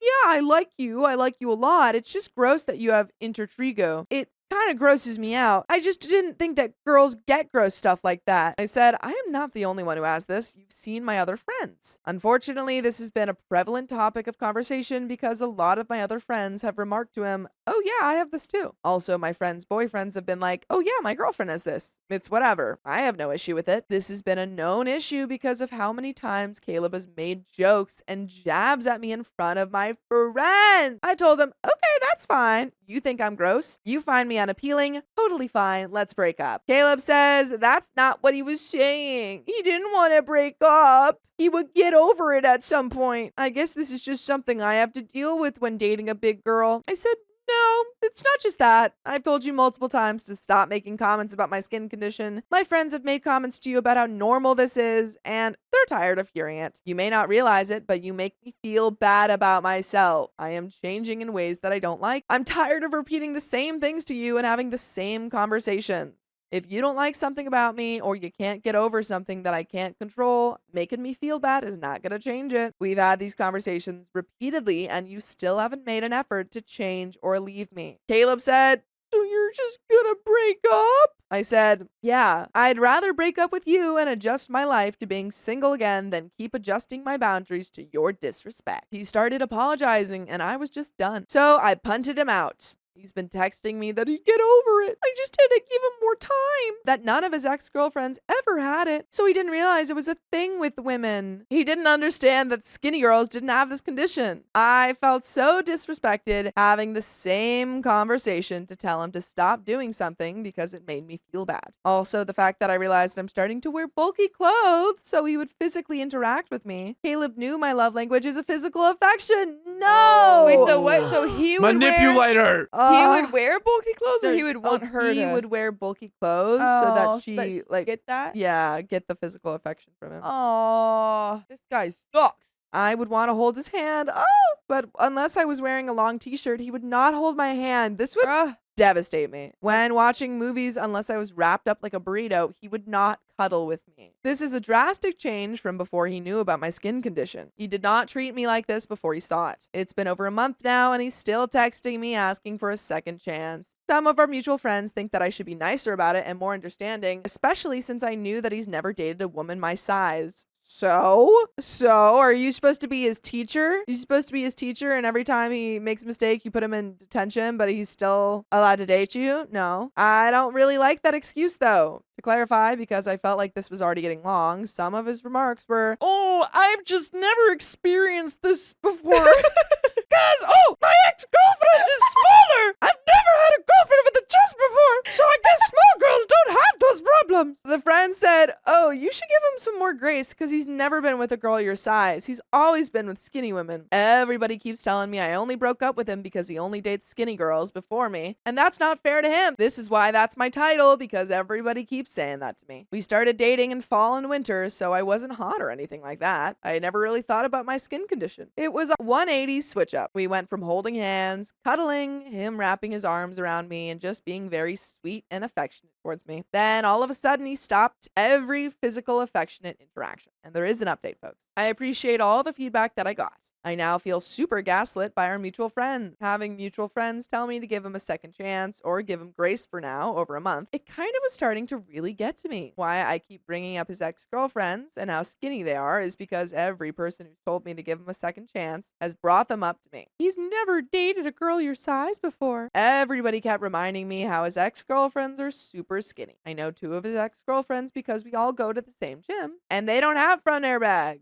Most of their clothing is probably size small to extra small. Again, these are stunning women. I do not look anything like these women. I'm unproportional. I have a very large chest. I have a little bit of a belly. I have thick thighs. I have a really small waist that makes my hips look massive. This is not self-hate on my own body. We all look different. I've never compared myself to any of his exes until the comments that he made or the jokes that he would make. I was slightly hoping that it would go back to the way it was beforehand before he saw my skin condition. I think that's what I was continuously hoping for, and I let what he did to me slide for a long time, and I shouldn't have. I told the mutual friends to cool it, not getting back with him, and I would like you guys to get back to listening to more episodes of stories just like this. Just go to Spotify, Apple Podcasts, or iHeartRadio and search up OK Storytime. I did text Caleb, and this is what I said. Hey, I need you to stop texting me. We're not getting back together. Your quote-unquote jokes were disrespectful, and I asked you multiple times to stop, and you didn't.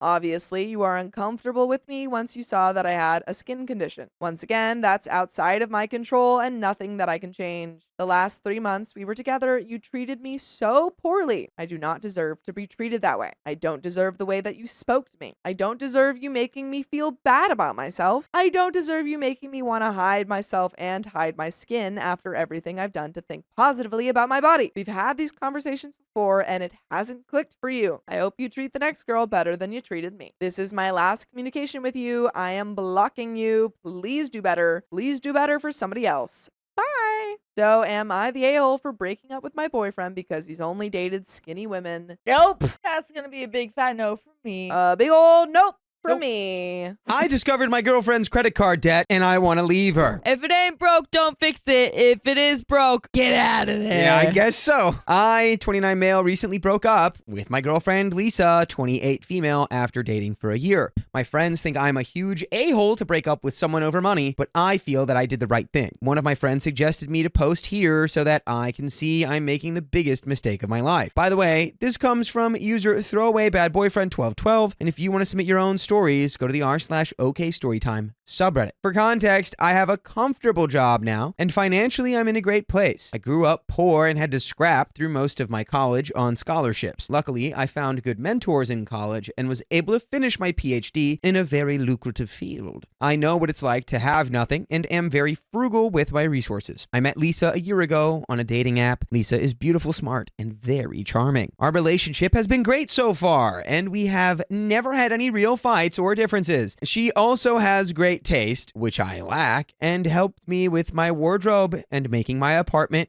homely. Her lease was supposed to be up in a few months, and I asked her to move in with me. She was incredibly happy and agreed to it. However, we decided to discuss finances and other important things before we take that next step. 2 weeks ago, we sat down and I made an Excel spreadsheet to decide how we're going to pay for stuff. I knew I made significantly more than her, and I offered we pay proportionally, which she happily agreed to. For that purpose, I asked her how much she makes, and it was lower than I would have anticipated based on her lifestyle. I asked her how she affords all the designer bags and going to fancy vacations on that salary. She looked embarrassed and told me that she has around $20,000 in credit card debt. I knew about her student loans, but that did not bother me. However, I realized she spends way more than she can afford and had no real answers on how she plans to pay back the credit card balance. She told me that moving in together would help towards paying off the debt, as her monthly living expenses would go down significantly and she can pay that towards the debt. She told me she would be debt-free within a year if we moved in together. However, she also told me she could not be on the lease as she has a poor credit history. All that led me to rethink our whole relationship. That is a big part. If you're planning on having a family together, moving in together, you know, their financial issues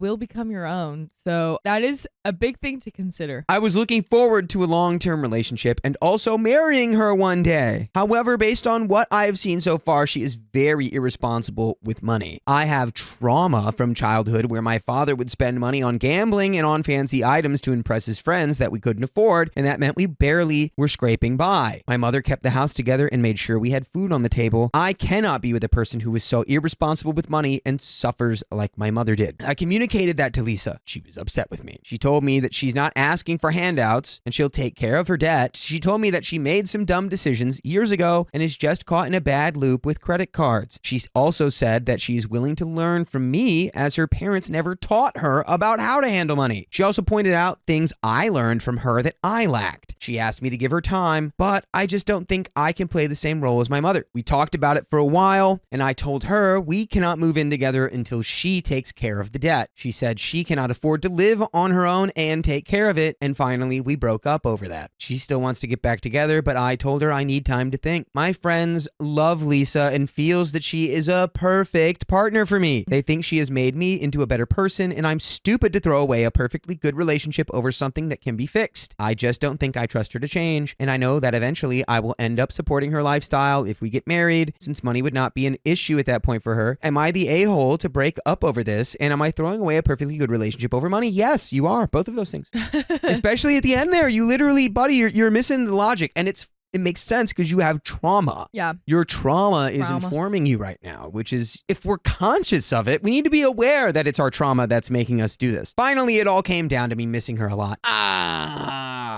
He's like, I remembered I love her. And I miss her. I do not have a therapist, but I called my mom and visited her over the next weekend to talk about what had happened. My mom loves Lisa and they get along really well. She was surprised that we had broken up but didn't know why. I explained to her what I was thinking. I told her about what I observed based on their relationship with money and how I am worried about Lisa's luxurious lifestyle and debt. My mom advised me not to let any issues in their relationship affect how I think, as everyone's situation is different. My dad had a gambling problem, and although he made good money, he lost a significant amount of it a few times when he had lapsed. That led my parents to be in severe debt and us having a very difficult childhood. My mom explained that although my dad did make mistakes, the main reason she stayed with him was because he was a good dad to me. She said that Lisa does not have to be equal to me financially as long as she makes my life better in different ways. My mother also pointed out to me that I have a good job and Lisa makes me very happy. She asked me to consider giving her a second chance and see if she is willing to learn and improve, which we already know she was. Yeah,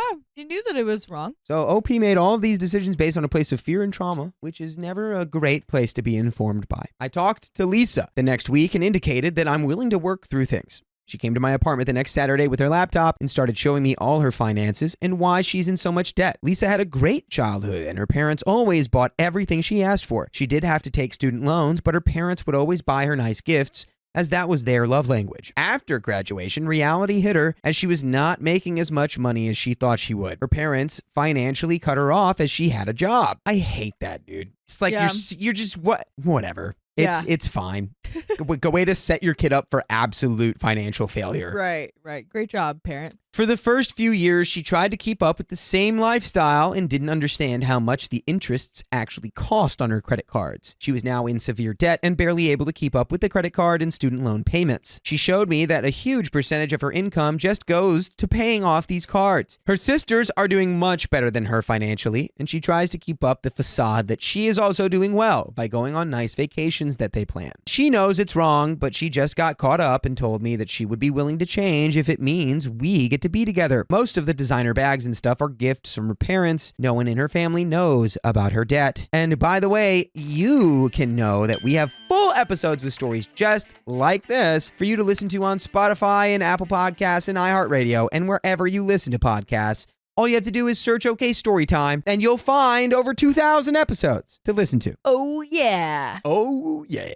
Call me the Kool-Aid man, because I'm saying, oh, yeah. Oh, yeah. And there is a little bit more. That is important to know that, like, those designer bags and things are gifts. She's not buying that. Right. So it's this whole thing could have been fixed with a longer conversation about all the details of her spending habits. And unfortunately, that didn't happen. Hopefully you guys can, get back together. She wanted to. Well, I think that's on the road. I think we're on that road. Okay, for sure. good. If he's lucky enough that she's like, I'll come back after you reduce me to a number, which is fair because this is all coming from like legit trauma. Yes. And he was like, I know it. I see it. So I'm not going to let her do the same thing my dad did to my mom. And that is honestly fine to make decisions based off of that. So, I don't blame OP, I guess, for thinking that way, because especially in relationships, if you were in a relationship where maybe this was a problem and then it turned out bad and you're like, okay, never again, then sure, I get that. But if you really love this woman and you really do want to work something out, and this is the only thing the only reason why it wouldn't, then maybe give it a chance, work with it. Yeah, and he's thinking in the future. He's like, well, when we get married, she's gonna do. It's like, but you're not married. You're moving in together. So it's like this is a perfect opportunity for you to see. Anyway, exactly. If you've got trauma, which you probably do, and if it's getting in the way of you living your life, which it could be, go to therapy, which is what I would suggest to OP to get over his financial trauma. Let's finish this story. She has offered me to manage all of her finances when she moves in with me and only give her an allowance for spending on fun activities. I don't think that's appropriate for me to do. However, I did offer to take care of our living expenses until she repays her debt. She insists she still would want to contribute her share proportionally based on our income. I earn almost 10 times as much as her and live very modestly, so her share of our expenses would be pretty small. We agreed to that. That alone should help a long way in her quickly paying off her cards. I felt she was genuine and she was asking me a lot of questions on how she can pay the cards off quickly. I still feel she does not really understand how high the credit card debt interests are, and we will look into doing something to get that down. Overall, I feel good about my decision, and I'm excited for her to move in with me. Wish us luck, everyone, and again, thanks for sharing your stories in the previous post. They help me a lot. And that is the end of that story. Well, good. I still hope you go to therapy to move through that therapy and address it and process it fully. Because it felt like, you know, again, it's like you can make that decision where it's like, oh, well, if someone is irresponsible with their money, I don't want to date them or be with them. Breaker. You can make that decision. Sure. That's one thing. But it felt like he was fully making that decision from a place of like fight or flight, which is not where you should be making that decision. Yeah. It just comes down to the context of where it's coming from. And that's that, you know? So I hope, because it didn't really get mentioned in the post, but I hope OP pursues some kind of therapy. You know, once you're like convinced you're predicting the whole future. Yeah. Not a good sign. You know, it's like you've got something there informing your thought pattern. Something to pay attention to. And that makes me think of things as well. We can all go for some self-reflection. Good for everyone. Turning it off. That's the end of that story. My friend treated me badly on a trip. Now I want to send her home. Send her back express mail. And this comes directly from the OK Storytime subreddit. So we have our characters. Me, 25 female. My husband, 25 male. Olivia, 26 female. And Sarah, 25 female. Okay. Context. Olivia works for me, employee turned friend, and I went to high school with Sarah and my husband. I knew she wasn't economically in the best shape. It's rough out there. By the way, this comes from OK Conversation 8659, and if you want to submit your own stories, go to the r/OK Storytime subreddit. So we'd help her when we could, paid for her to come out with us, let her have lots of flexibility at work, paid well above minimum wage. The position is a minimum wage position. Made sure she had decent benefits. I didn't need it because I get coverage under my husband. Let her borrow one of our vehicles. I don't drive, and she would drive us around for work, and we would pay work for mileage, maintenance, and insurance. So you have done a lot for this friend. We have done everything. She took very poor care of it, and it's now very damaged. We didn't ask for anything in return, maybe run me to a doctor's appointment here and there. She expressed that she wanted to find a different job because she didn't make enough with me. Fair enough. And my husband offered her a side gig where she would be a model, as well as coming over once a week to help make the designs and attend 2 events on an all expenses paid trip to Europe for an extra $1,000 a month. Is your husband like a fashion designer? I think that's what it is. Oh my God. Fancy. She wasn't satisfied with this long term and was still looking for something externally. That's insane. Your friend is completely ungrateful and you should now do nothing for her. Get $1,000 a month, you're a model and you get to go to Europe, all expenses paid. That's still not enough for you? And you Literally, get a car? I'm done with you. Yeah. No problem. I'll keep my business open until she found something else to make sure she was okay. I was wanting to shut my business anyway as I developed a chronic illness and could no longer do the physical work. There were a lot of times I felt like she took advantage, but I let it go. We go to 2 European countries for 10 days with Sarah and Olivia. My husband and I pay for the flights, hotels, and dinners, and extra things like high tea and a few outings. We're going to high tea. Have some high tea together. Put your pinky out for high tea. They were responsible for lunches, shopping, and any extras they wanted to do. Olivia is being super rude and condescending even before we take off anywhere. How?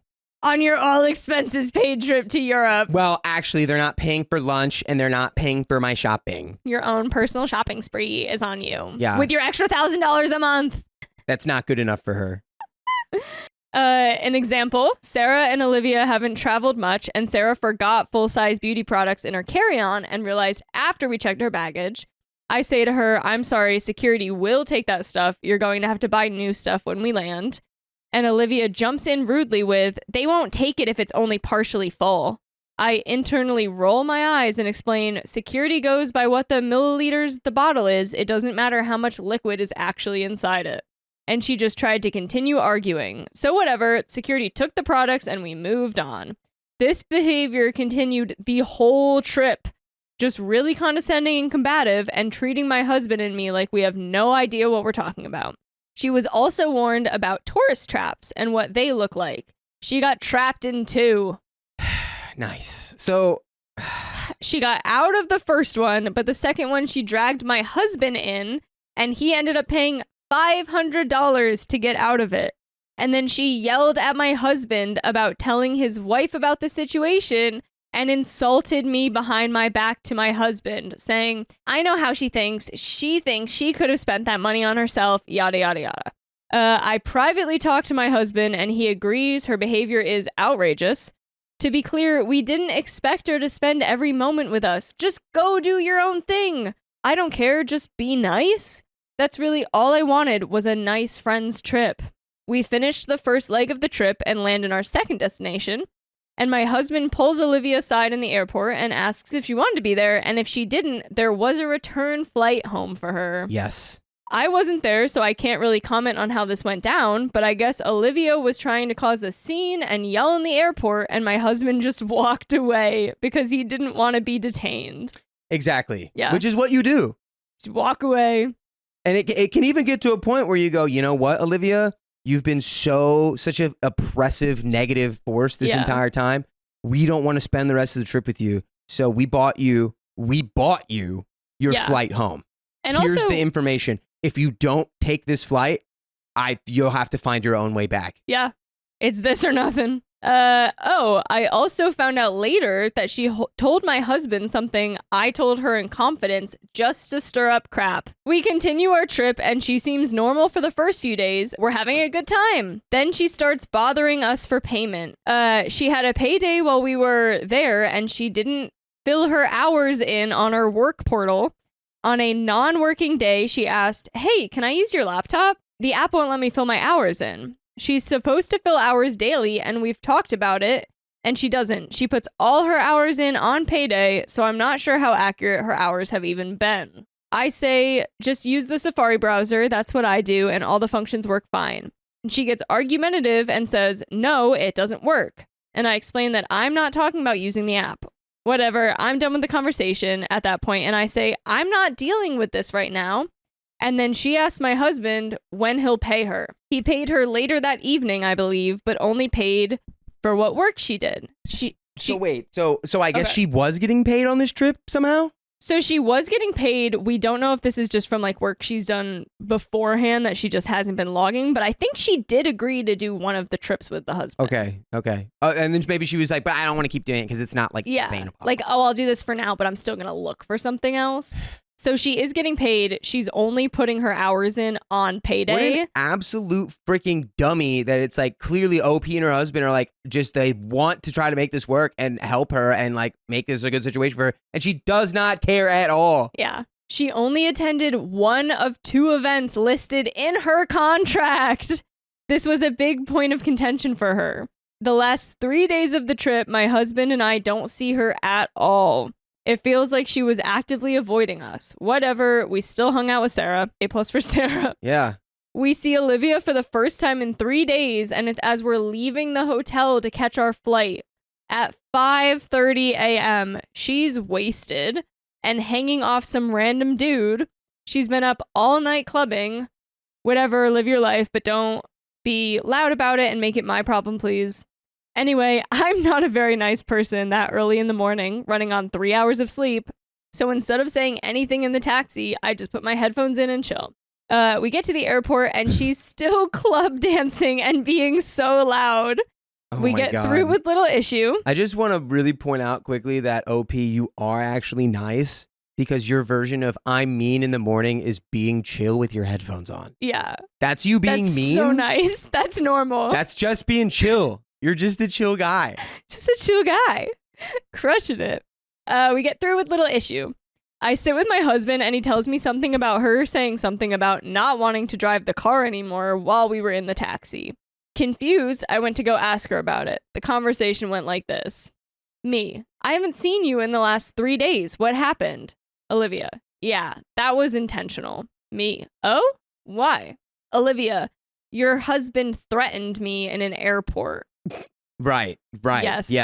That was being like, you seem miserable. If you want to go home, you can. It's a real threat. That's a threat. Me. Yeah, I asked him to talk to you because of how you were treating everyone. You were being really rude. Olivia. Well, yeah, I didn't want to be at your beck and call and your little lapdog the whole time. Me. Whoa. No one said you had to spend every second with us. My husband also mentioned something about the car. What's going on with that? Olivia, yeah, well, I don't feel comfortable driving it anymore, so you can Uber with all the supplies and I'll meet you at our jobs by bus. Me stunned. Okay, I'm gonna find coffee. She then starts crap talking us in the airport to other random people. They would sit next to her, she starts ranting, and they would leave a few minutes later looking visibly uncomfortable. And to Sarah, with us sitting within earshot. She's just a horrible person. I mean, she's a monster. And now knowing that this probably is a work trip or she's in some way on your husband's payroll, fire her. You have claws. Yeah, 100%. She's being combative. You can fire her.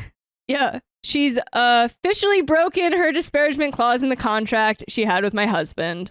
We finally sit on the plane and my husband sends her a termination email. Woohoo. Yeah. She loses it. Really? Maybe we didn't need to send it on the plane. Nah, do it. Have her get arrested by the Sky Marshal.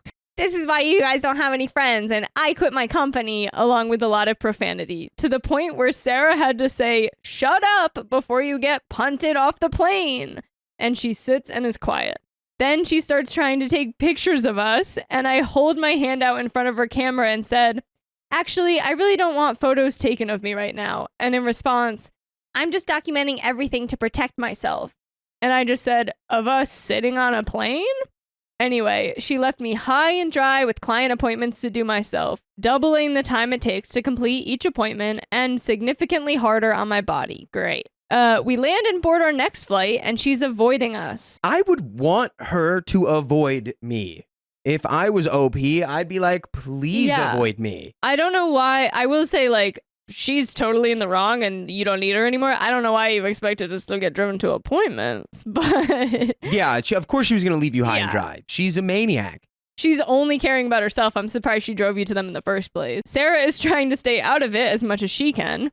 We land in our home airport and she's chatting with my husband about where to leave the supplies she has and getting her stuff from inside the car, which is parked at our house for the duration of the trip. And he said, "Go talk to OP. I have nothing to do with this." I get a text about it and I don't respond. We leave and go home.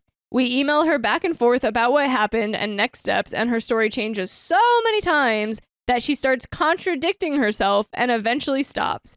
At one point claiming she hadn't quit her job with me. No, she got fired. You didn't quit. You got fired for acting a fool and insulting your boss to anyone who would listen to you. I'm guessing there was the potential that how she was like, "Well, I didn't get fired, I quit." And that can change if you get severance or not sometimes. Yeah, I don't know. So it might have just been the back and forth of like, "You need to pay me those like 2 weeks of severance" or whatever. So stupid stuff probably. I would just let her spin her wheels. I highly doubt this person will be able to do anything in any capacity to actually harm you. By the way, you should never quit listening to full episodes of stories just like this. Go to Spotify, Apple Podcasts, or your favorite podcast app and search OK Storytime. Boom. We have another update, but what are your thoughts? I mean, we've said them all. When she shows you who she is, listen to her, and then don't take her to Europe with your husband and Sarah. Yeah. Don't expect anything else from her and don't keep helping her. A few days later, I messaged Sarah, "Hey, are you upset about what went down?" I didn't get a response for 2 weeks to the day, basically saying, "Yeah, that was incredibly immature of you and your husband. You won't be seeing me for some time. How could you guys do that to a so-called friend? I'm standing by Olivia." Wow. That's actually crazy. What? And she really shortened it down, but broad strokes are there. Great. I lost 2 friends over this. So Reddit, am I the a-hole? I mean, unless you told a completely fraudulent story, like, no, you're not the a-hole. Your friend Olivia was like a petulant child. Your friend Sarah also could have been hearing a wildly different form of this because Olivia was going right to her. I'm sure. There's a chance that she could come back around, but like, honestly, do you want either of them? At this point, I would just like, anyone who can't see that Olivia is like full crap is like, all right. Yeah, so just maybe don't take it personally with Sarah. Yeah. Just let it go, and she'll probably come back around and be like, if she spends any time with Olivia, I'm sure she'll eventually get to a point where this happens to her, and she'll go, "Oh my God, I was wrong the whole time." Or she'll be so sick of hearing about it because that's probably all Olivia talks about. Right. But So, that is the end of that. Yeah, that is the end. You should let that be the end of your friendship with Olivia. Yes. And also, that is the end of this episode. So, if you love us, make sure you subscribe. We love you. And see so, you guys.